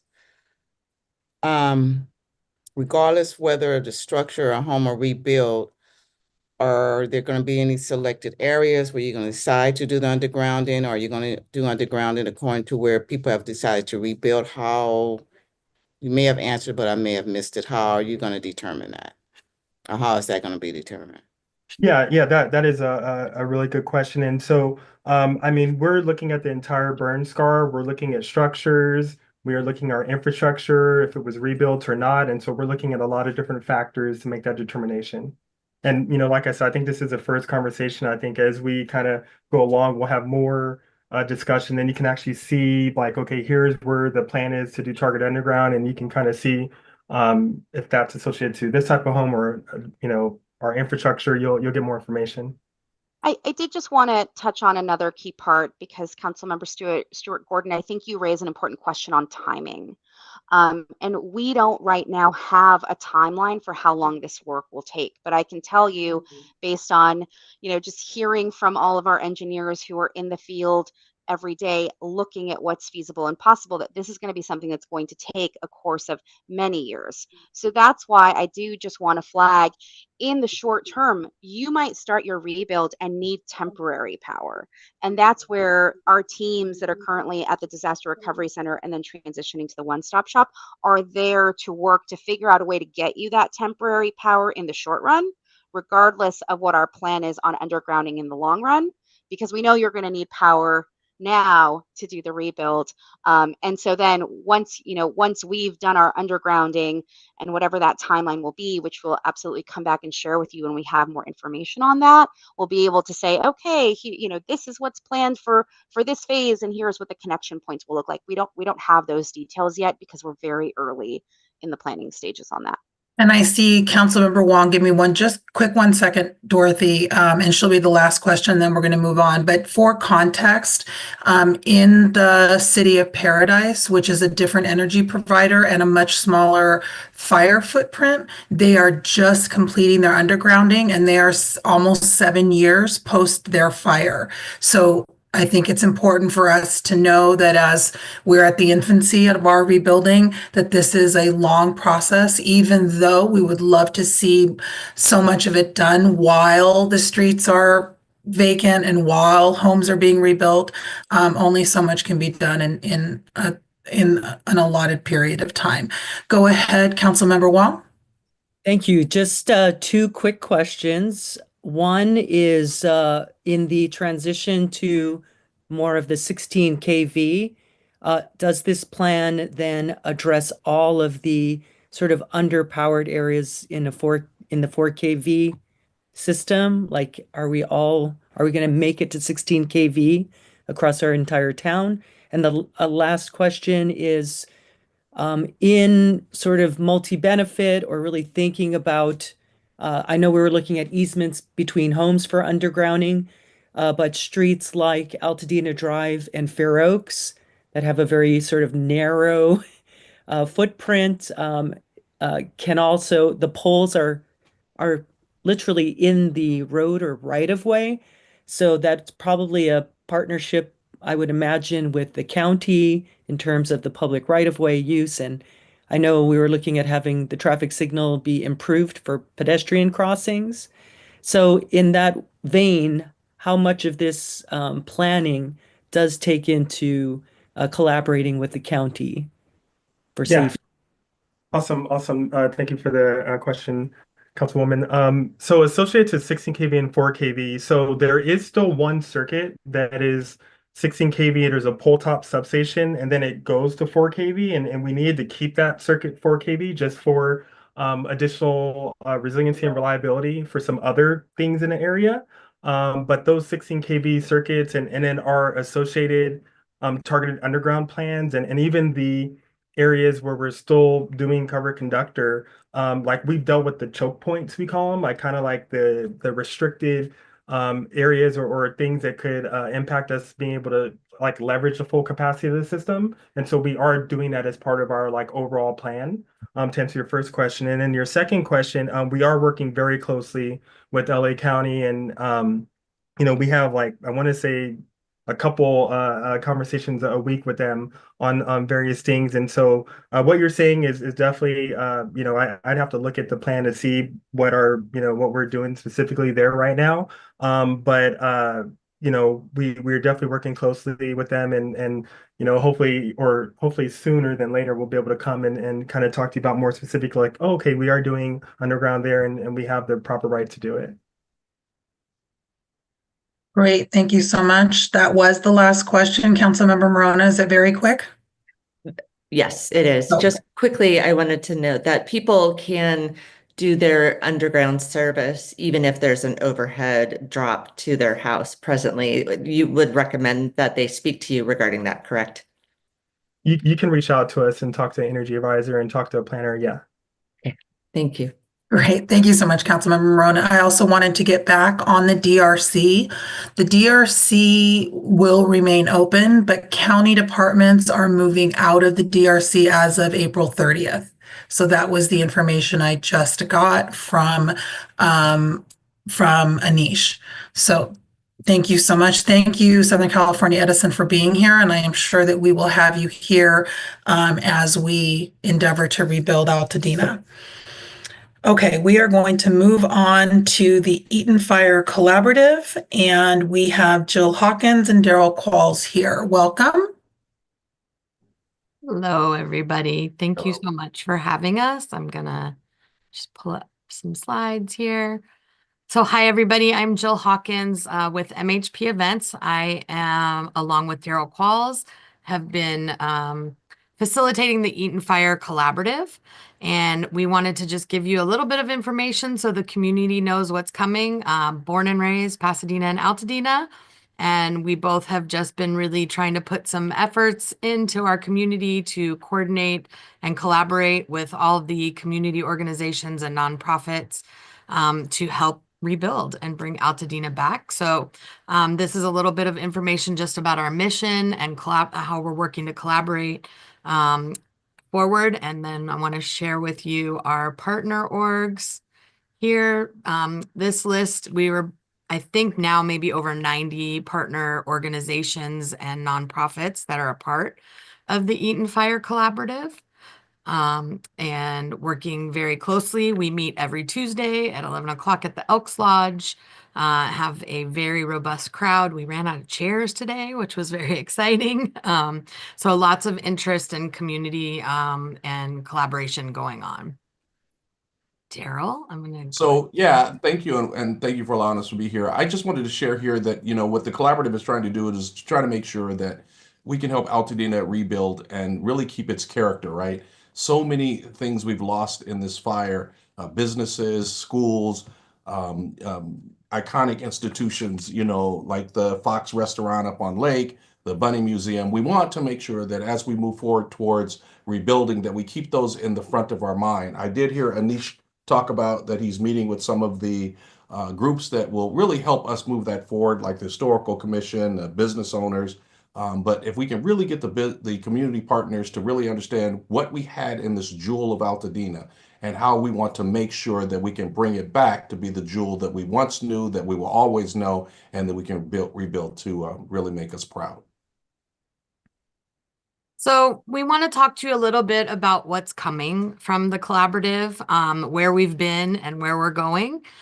So this is a typical kind of disaster recovery model here. We all were initially in that recovery phase of response, donation drives, and that's kind of where the collaborative was born. We started, Daryl and I, working with the YMCA at the PCC donation drive, I think day 2 with John Muir High School. We're both alumni of there and Principal Gray, and doing that. And from that, we decided things needed to be better coordinated within the community.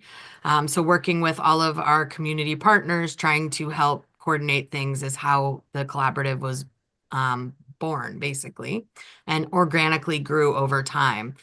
So now we're moving into the next phase, which really is interim recovery and the building of an LTRG, which not everybody knows. That's a long-term recovery group. And so that's really the next phase that we're moving into now.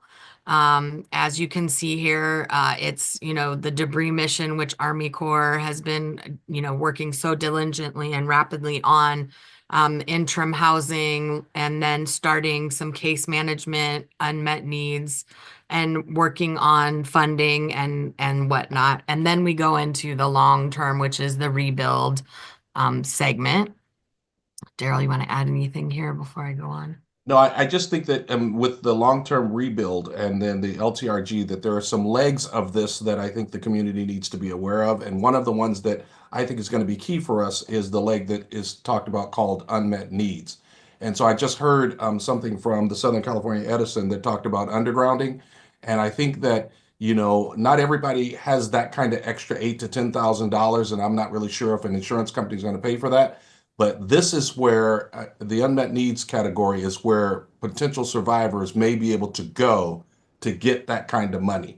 And so it's very crucial that our survivors understand the LTRG process and where they can fit in. So this is our committee function chart that we've been working on. So today was week 2 of committees meeting. So you can see a sample of some of the committees that we are hoping will hand off and roll into the long-term recovery group as it gets built. So there's housing and stabilization, communications, donations and warehousing, case management, data collection. To our community, I think this is a very important one: community arts and culture, and our historical relevance of the community. There's volunteer management, spiritual, emotional, mental, and wellness and health, and small business recovery are the committees that have been meeting as part of the Eaton Fire Collaborative, trying to figure out where needs are, resources, and getting that all ready so we can jump right in as we get into long-term recovery. I wanted to share this slide, which I think is really important for people to know, and we hope that you can go back and share this with all of the survivors so that they understand what is coming. We are building a long-term recovery group out of the Eaton Fire Collaborative. And the long-term recovery group is non-governmental.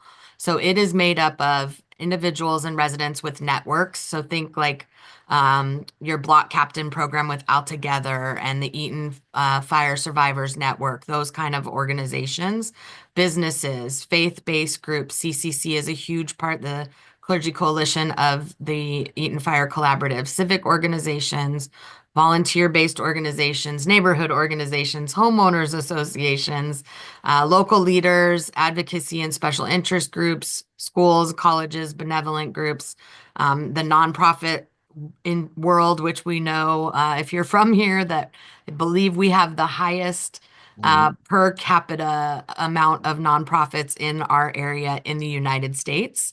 So there are a lot of nonprofits that have been in our community prior to this disaster and will be here throughout to help Altadena rebuild. And then there's a separate entity of the government recovery that work side by side, and they are advisors to the long-term recovery group and provide these resources to the long-term recovery group and work together very closely. Daryl, you want to take this one? Yeah, and the long-term recovery group, what you get when we form one is we get just what it says here on the screen. We get money.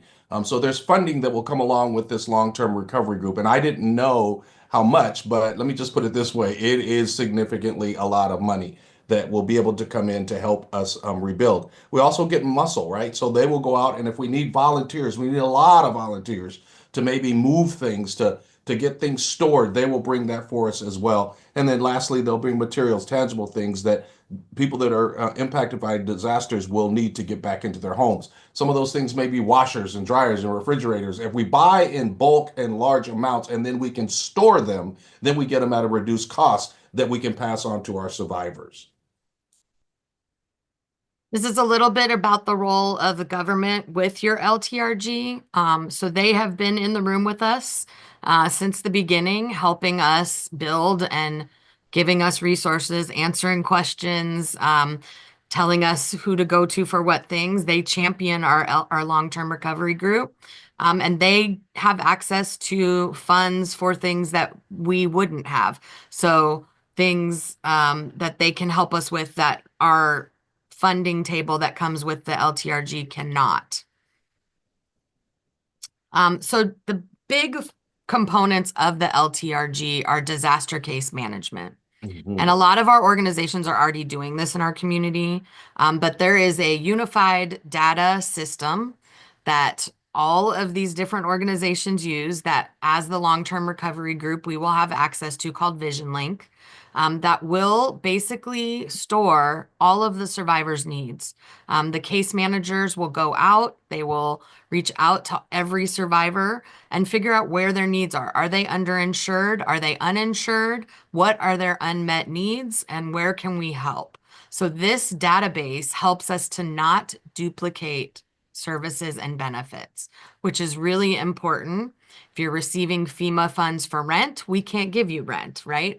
So making sure that we're not duplicating services and keeping everybody in this unified database will help the disaster case managers make sure that we're not duplicating those benefits. Their volunteer coordination is huge. There are a ton of organizations that are here already. They're in our community. They've been working in our community. Hope Crisis Response, Samaritan's Purse, the Mennonites, groups that come in with money, muscle, and manpower to help us rebuild. They can pour foundations. They can pour stairs. They can bring windows, right? So there's various things that they'll be able to do, but that comes out of the disaster case management and this unmet needs roundtable. So the unmet needs roundtable works with our funding table. So we have organizations like the Red Cross, the Salvation Army, other orgs that are local orgs who have funding to help with these unmet needs.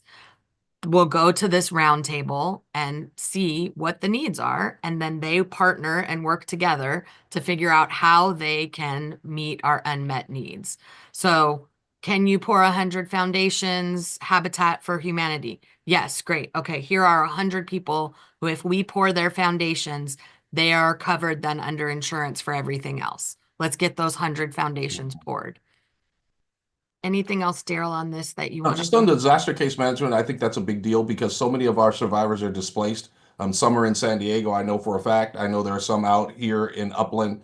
And so one survivor I was talking to is a over-the-road truck driver.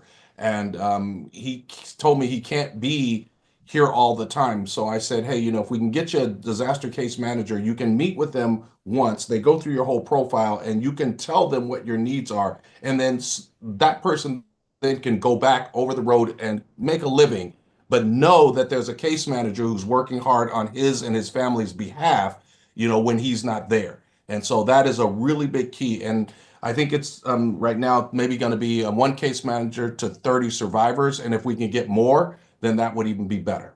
Yeah, we're working on funding for more case managers because we know that's not enough for our community. Jill, we're at time. Are you almost done? Yep. Oh. Yes. We knew it. Yeah, so we just really want you to know help is coming. I know people are making hard decisions right now. Mhm. Should I rebuild? Can I afford to rebuild? How do I rebuild? It is coming. There is help for underinsured. There is help for uninsured. There's help for standing structure people that need help. So it is coming. We are putting it together as quickly as we can, but we want to do it the right way. And so please just know it's coming and please share that information with the community. Jill, can we get your deck? Your Absolutely. slide deck? Okay. And we thought as an executive committee, it was important to have them come because we know that Altadenans are making very difficult decisions based on what they believe their financial picture to look like. And a long-term recovery group like this is generally the next phase in all of the disasters that happen across the United States. And because we're going through it for the first time really here, we don't really know. So I think that you all taking this back to your constituents, especially in the census tracts that were the most impacted, to let folks know these are the kind of buckets that help might be in for you, might help give them a little bit of peace of mind that they don't have to make a decision today or maybe even in the next 30 days if they can just hang tight until we can see what kind of funding is available and for which buckets. So we definitely appreciate you guys being here. And if you share the deck with me, I'm happy to share it out and we can then put it on our website too so that people can access it because this is going to be the first time many people in Altadena are hearing about it. So, and then this meeting is recorded and we're going to actually do a little catalog of where everything in the meeting showed up so people can just come right here and then look at your presentation. So we appreciate you. Go ahead, Jill. Did you have something? Yeah, I was just going to say that the unmet needs aren't just about rebuilding. It's Yep. also things like mental health, youth services, things with the schools. So it's not just the rebuild, it's any needs. Yep. Yep. Okay, does anybody have any questions before we move on? I can tell we lost some folks because we're down to one screen. All right. Go ahead, Councilmember Arnzen. Jill and Daryl, I know there are no leaders on the collaborative, and I know you're stepping away from facilitating. Do you know if there's a criteria for groups that want to become part of the collaborative for them to go through? Yeah, so the collaborative is made up of anyone that is a non-for-profit or a community org. You cannot be part of the LTRG if you can profit from anything having to do with recovery. So the groups that are a part of the collaborative are all nonprofit community groups and organizers. And there is an interest form on the EatonFireCollaborative.org website if people are interested. We also have a master calendar, volunteer opportunities, donations for items. All of that is on EatonFireCollaborative.org. Will you drop the link in the chat, Jill, before you go? Appreciate it. Appreciate you, Daryl, for being here too. Thank you guys so much. And for all the work you've done in the last, gosh, what is it? We're almost 13 weeks now, right? Yeah. Okay. So thank you so much. All right, I just want to let everyone know we're moving into our committee reports. We estimate that to go about a half an hour, so I'm going to just ask our committee chairs to please be succinct. We have 11 public comments. Those at 2 minutes is another 22 minutes, so you can see how much longer we have to go. So without further ado, I'm going to turn it over to Councilmember Green to talk about renters protection and recovery. Hello, everybody. Thank you, Madam Chair. We did have our first meeting on April the 2nd with a really strong attendance. We were really able to assist a few people with some advocacy and remediation through resources provided to us by My Tribe Rise. I will put it in the chat in case people want to know about it. Fire Poppy Project was a great resource for the renters who were able to get remediation done for free. So that was awesome. And so basically we just want to tell people to remember to stay connected with the LA County, stay housed LA, and to continue to support the Altadena and Pasadena Tenants Union, and to follow our website at recoveryaltadena.com for updates and new resources that will be available. And the next meeting is in May on the 6th, and that link will be available on our Instagram. Thank you. You were very quick. Is your meeting virtual? Yes, it is a Zoom link, and I will put it in. I was trying to go fast. I was looking at the clock. No, you did great. I will provide it to Councilmember Isis. Yes, it's a Zoom meeting, and it's the first Wednesday of every month. Great.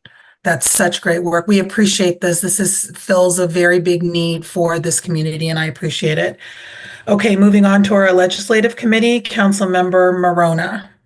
Hi, everyone. There are many things going on at all levels of government to assist residents of Altadena, and I'm going to report out on a few, but I've had Councilmember Green join the legislative committee. I'm very grateful for her input and for her assistance to get you all this information. Today, the LA County Board of Supervisors approved to allocate $3 million to the Lead Paint Hazard Mitigation Program Settlement Fund to assist property owners of intact residential properties located downwind within 1 mile of the Eaton fire burn area, with costs for laboratory testing of soil for lead.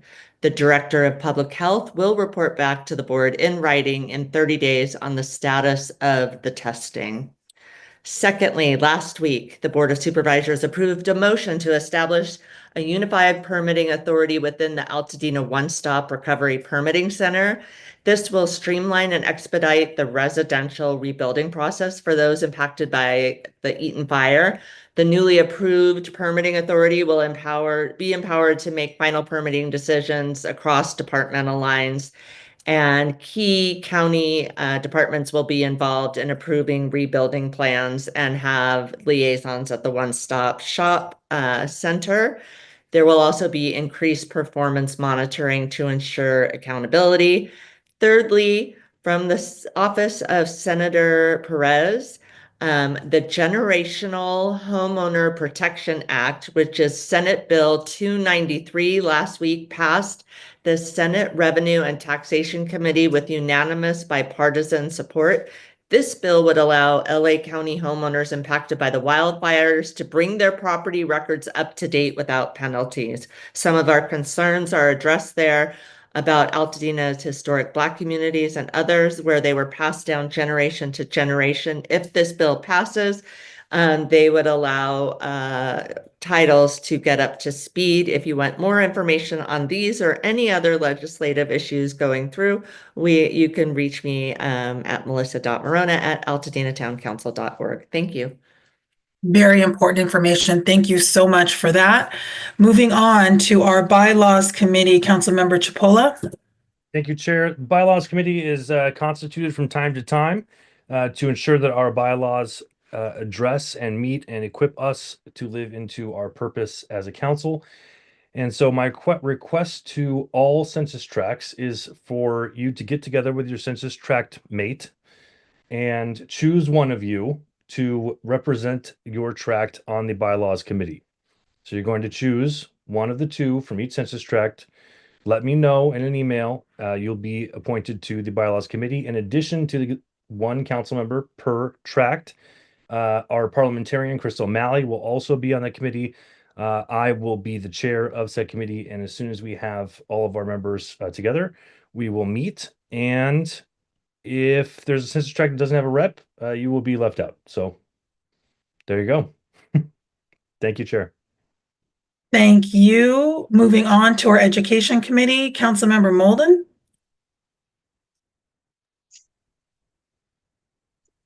So, good evening, everybody. So I'd like to start with announcing our 4th annual PUSD Summer Internship Program under Altadena Town Council. This will be our 4th year that we're participating with PUSD.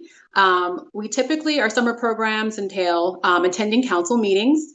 Our interns are able to write recaps of the Colorado Boulevard magazine. They also are here to support our committee work, community outreach, and research. So we will be continuing our partnership with PUSD, and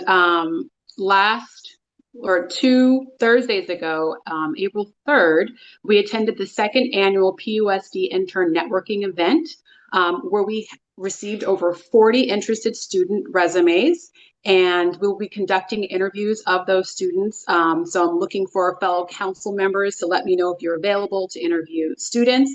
Also, my call to action to our fellow council members are if you guys could send me your finalized meetings so that we could coordinate it with the interns' schedules. So for those of you who have reoccurring meetings, just confirm whether or not they'll be reoccurring during the summer.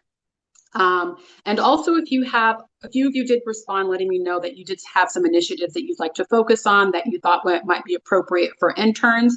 If you can also confirm your areas of focus so that we can kind of do a more tailored expectation of our interns. And I also just the Altadena Town Council would like to say congratulations to the class of 2025. We're receiving some really good feedback from some of the students. John Muir High School in particular, they have an impressive over a 21% acceptance rate at UCLA. All across PUSD, our acceptance rate has gone up to 16.3%. And I'd also like to call out a couple of PHS students. One student received the Regeneron Science Talent Scholarship that honors students that are excelling in science and math. And he's been accepted to Caltech, MIT, Stanford, and Georgia Tech, as well as we've got 2 other students that received the National Merit finalists. They are National Merit finalists. That's placing them in the top 1% of high school seniors nationwide. So congratulations to all of our 2025 seniors, and we're looking forward to working with our incoming seniors for the summer. If you guys have any questions, feel free to email the Education Committee, or my email is isis.molden@altadenatowncouncil.org. Thank you. Thank you so much. Appreciate that, and appreciate all of our seniors having to navigate not only a pandemic and now this disaster. Okay, moving on to our Communication Committee, Council Member Arnzen. Thank you, Chair. During this time of crisis, I had recognized early on that I would not be able to handle my increased duties as Vice Chair as well as running our Communication Committee. So shortly after the events of January 7th and 8th, we created an ATC comms teams to focus on communications. So much thanks to that team. And while our corresponding secretary, Councilmember Cipolla, will still be calling on you for help with our website and social media, our Communication Committee is about to step back into action. Councilmember Molden, I'll have a schedule once I set it for you. And community members, if you would like to join us, if you have some PR or media magic hands, please get a hold of me. I'd love to put you on that committee with us, or just a desire to help your community. I'll have more about our efforts next month, but I did want to highlight one thing tonight. A year or so ago, I started a pilot program which would split my census tract and Kim with me into 12 parts. And I was looking to find neighborhood leadership in each of those segments. We were finally seeing a little progress and about to kick in just before the fire hit. So that obviously derailed us, but in the midst of managing the fallout, a group called Altogether formed and took on the task of creating groups similar to my vision as part of a block captain program, completely separate from what I was doing. So I immediately reached out to them, very excited that they were doing it.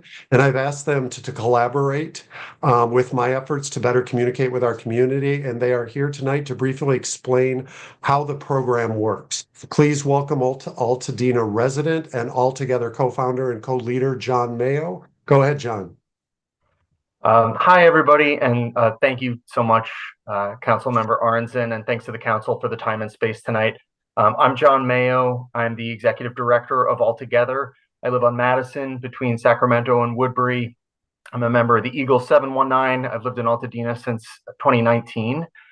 So Altogether is a community organizing effort that started here in Altadena during the fire in January. Our focus is on helping neighbors stay connected and supported through the recovery. So to do this, we've been building a network of neighborhood captains. These are volunteers who take responsibility for staying in touch with people in their zone, the boundaries of which are drawn in collaboration with each captain. Captains check in, share updates and resources, and help spot emerging needs. And our hope is that they can help keep the bonds of community alive. Currently, we have over 120 neighborhood captains, and you can see our coverage on our website, altogether.org. I like to say we're the org with the cutest name and the crappiest website. We are collaborating with existing community organizers. We're trying to learn from them and support them. And we're also working with newcomers. And we're looking for more folks to step into this neighborhood captain role. You don't need experience, just a love for Altadena and a desire to connect with and support your neighbors. So if that sounds like you or somebody that you know, we would love for you to visit altogether.org to learn more and sign up. Really grateful to the council for your partnership and support as we keep building this together. Thank you so much. Thank you, John. And we're grateful to you for your openness to share those captains and get communications to them from council, as well as to meet with council members if council members choose to. Thank you, Chair. That's it for us. Before I move on from this subject, is there a form on the altogether.org website for interested block captains or something? Or Yes, they just email you? Go ahead. No, there's a form on the website. That's how to start the process. If you're in, and that will get you to one of our onboardings where you can just learn more about the program if you're not sure you want to be a captain, or you can just sign up. John, is it possible for you to drop an email address in the chat for council members who are looking for more information or who might want to direct someone to someone like yourself for more information? Absolutely. I'll do that right. That would be great. Appreciate that. Okay, we are going to move on to the Altadena Eaton Fire Recovery Fund Advisory Committee. Councilmember Marona. Yes, the advisory committee for the RFRF has met 3 times over the last month and are determining the class of recipients, the application process, and how to best continue to raise funds for those Altadena residents in need. Unfortunately, one of our announced committee members needed to drop her commitment so as to attend to her family at this time, which is understandable. I think a lot of us feel we could take on more than we possibly can, and there's so much. And so we thank Rebecca Cobb, who had originally said she could do it, and she was replaced by Paige Evans, who was already selected as an alternate and vetted. The committee is grateful for her acceptance and input so far to our plans. We look forward to grant application announcement within the next few weeks and more to follow. So thank you all for that time. Thank you so much for that. Appreciate it. Okay, we are going to move on to general public comment. I'm not sure, Councilmember Cipolla, did you want to read them all yourself? Would you like some help? How would you like to proceed? Did you guys receive emails that had the public comment attached to them? Yes. Okay. I will read a few and then my voice will give out and I will pass it off at that point. Okay. Nick, that means that you will be following along. Great. Thank you so much. Go ahead. So we're going to limit these to 2 minutes. Nick, can you time? And then Connor, will you time for Nick when he takes over for you? Yes. Thank you. Okay. The Altadena Town Council welcomes public participation and input. Public comment was accepted by email until 12 p.m. Tuesday, April 15th. That is today. Comments are limited to 2 minutes. The council does not respond to public comment during meetings. If a response is requested, please include your contact information, which you did by sending it in an email, including a census tract, many of you did, or street address, so we may identify your appropriate council member to get you a response. If you would like to make public comment that disparages the family members of elected officials, you can take that to your favorite social media platform and post it there. We will not be reading it in our public comment. Other than that, I'm going to kick us off with our first public comment from Rosie Abramian. Hi there. I've written Edison 3 times, 3 different emails, wanting answers on what mapped out areas in Altadena will the power be buried and when. What will happen to the power towers at Eaton, as I believe that's Eaton Canyon, as well as the power poles on Altadena Drive? Thank you, Rosie. From Ava Peril. At a previous town hall meeting, Supervisor Barger announced that SCE was going to underground power lines in all of Altadena. Yesterday, SCE seemed to indicate that it would only underground power lines in the high fire risk areas. What is different, or what is being done to make SCE fulfill the commitment to underground all power lines in Altadena, and what is the time frame to accomplish that? Next, from Gloria Ochoa. She gives some background. She's studying social work at USC. Her question for the town council is, can the city outline the specific measures being taken to ensure that redevelopment and housing initiatives in Altadena are centered on the needs and voices of long-term residents, rather than being driven by the interest of corporate or outside developers? Thank you for the time. Next is from Beth Andrews. Already suffering financial ruin due to insurance not properly remediating and replacing items in our toxic homes. We now have financial distress from the recontamination from the golf course. It is fact that the uncontained silica, organic particulate, and metal particulate are recontaminating our neighborhood. All three of these particulates are dangerous. Silica is dangerous to human health in small quantities. Why is there not a public health order of protection so neighbors can stay away? Why is it okay to inflict additional financial expense for cleanup and lodging onto residents? George Gund, and then I'm going to take Ray Umstead and hand it off to Councilmember Arnzen. This public comment concerns, this is from George Gund. This public comment concerns a toxic waste site at Altadena Golf Course. We were lucky enough to have our homes survive a catastrophic event, only to find that a toxic waste site has been chosen to operate a half block from it. We are terrified of the health ramifications of the site, as these types of heavy industry are never permitted in a residential area, yet this work is currently being done within 500 feet of surviving inhabited homes. We've repeatedly asked public health to comment specifically on these operations, but they have only deferred to the Army Corps, who themselves admit are not health officials. The only scientists who have given the neighborhood any information work for the Army Corps or their contractor, ECC. There has been no independent data-driven information provided as to the health risks of this toxic site.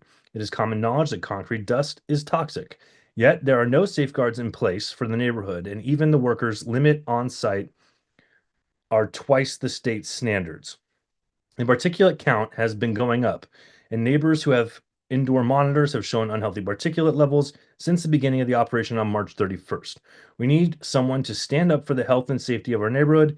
We are requesting an in-person town hall meeting for residents who live in the neighborhood surrounding the golf course. Again, that's George Gund. Ray Umstead. The Altadena burn zone now has an overwhelming scientific evidence from Caltech and confirmed by Public Health on 4/10/2025 to have high levels of lead in public and private interiors and exterior soil samples. Noting that many public parks, schools, grocery stores, standing residences will continue to be affected by the lead kicked during ongoing debris removal. What is being done to protect the children and vulnerable adults from being affected, i.e. alternate housing, financial support for remediation? Shouldn't the public spaces owned by LA County, at the very least within the Altadena burn zone, be closed until the end of debris removal? And how is the Altadena burn zone remaining population being protected? It's been very painful and traumatic to fight and survive the fires and then face the gauntlet of gaslighting by and lack of action of the supervisor and LA County Public Health to allow remaining residents in the burn zone to remain unprotected and supported. And LA County Parks is unethical and irresponsible to promote their new playground in Loma Alta, where children will continue to be exposed to lead, silica, and hazardous dust until the end of all debris removal. Ray Umstead, Census Tract 46. Okay. Thank you, Secretary Cipolla. I'll continue with Layla Towery. My name is Layla Towery. I represent the Future organization. Over the past 2 months, we have operated the Altadena Resident Impact Survey, a pro bono public interest survey designed to collect the views, opinions, and feelings of Altadena's residents in the wake of the Eaton fire. To date, we have collected nearly 1,200 surveys from community members and will close the survey this weekend. We hope to publish our full report sometime in May. If any members of the Altadena community would like to complete the survey, it can be found on our website at www.thefutureorg.com. That's www.thefutureorg.com. Thank you, Layla Towery, Director. Moving on to Sanford Krasner. Hello, my name is Sandy Krasner. I live at Midwick and Allen, and I work at JPL. I am the group leader for the Pasadena Foothills chapter of Citizens Climate Lobby. I'd like to talk about the benefits of all electric appliances, such as heat pumps, to provide heating and air conditioning, heat pump water heaters, and clothes dryers, and induction stoves. These choices reduce climate change and asthma and other respiratory problems. Climate change made the effects of the Eaton fire much worse. Climate whiplash causes 1 year of heavy rain, growing lots of greenery, followed by drought conditions, turning the greenery into tinder brush, followed by record winds, a perfect firestorm. We need to decarbonize our houses, and in the long run, electrification saves money on utility bills. The decisions being made now about rebuilding will lock in our energy choices for up to 30 years. We should be rebuilding in a way that will save money and protect our climate. Burning natural gas contributes to climate change, and unburnt methane leaks are even worse. Natural gas also causes lots of respiratory problems, including asthma. We need to get natural gas out of our rebuilt homes. How can we encourage this? CCL has lots of resources about home electrification. Please contact me for any way we can help. Sanford Krasner. I have an address and I have an email address I will drop into the chat. It's sanfordkrasner, one word, @gmail.com. I'm moving on to Bonnie Barada. And Councilmember Cipolla, let me know if I repeat, but I don't think you've done this one. Bonnie writes, many Altadenans who are rebuilding their homes are working with licensed contractors and are ready for permit review and approval. Los Angeles County has promised that the permit process would be significantly expedited, even to the point of receiving like-to-like rebuild permits in a matter of weeks. When can we expect this process to be in place? Because it isn't there yet. Thanks for everything you are doing, Bonnie Barada. Next is Cameron Duncan. The subject is, Are Schools Downwind? Where do we learn about the specifics of how our children's schools have been properly cleaned and remediated? I'm speaking specifically about the schools that have reopened closest to the burn scar, Jackson and Longfellow, to name a few. I was told by one principal that insulation was not going to be replaced and that they were relying on rain to get rid of the contaminants in the soil. Is this a sound approach? Have the school's soil and play areas been tested? How can we be reassured that our schools are safe? Next, we have Michelle Zach. Subject is Army Corps damages my property. Our home was at 2485 Marengo, now used as parking lot for ACE contractors. They are constantly blocking our driveway and have driven up over our finely finished hardscape, wrecking our concrete work. I have posted private property / do not block driveway. I have opted out of ACE debris removal. How can I get ACE to pay for damage they have caused? Is there a procedure to follow? I have photographic evidence and have called sheriffs to get contractors' cars towed, but it doesn't stop. Michelle Zach. Next up, I've got Aladdin El-Haj.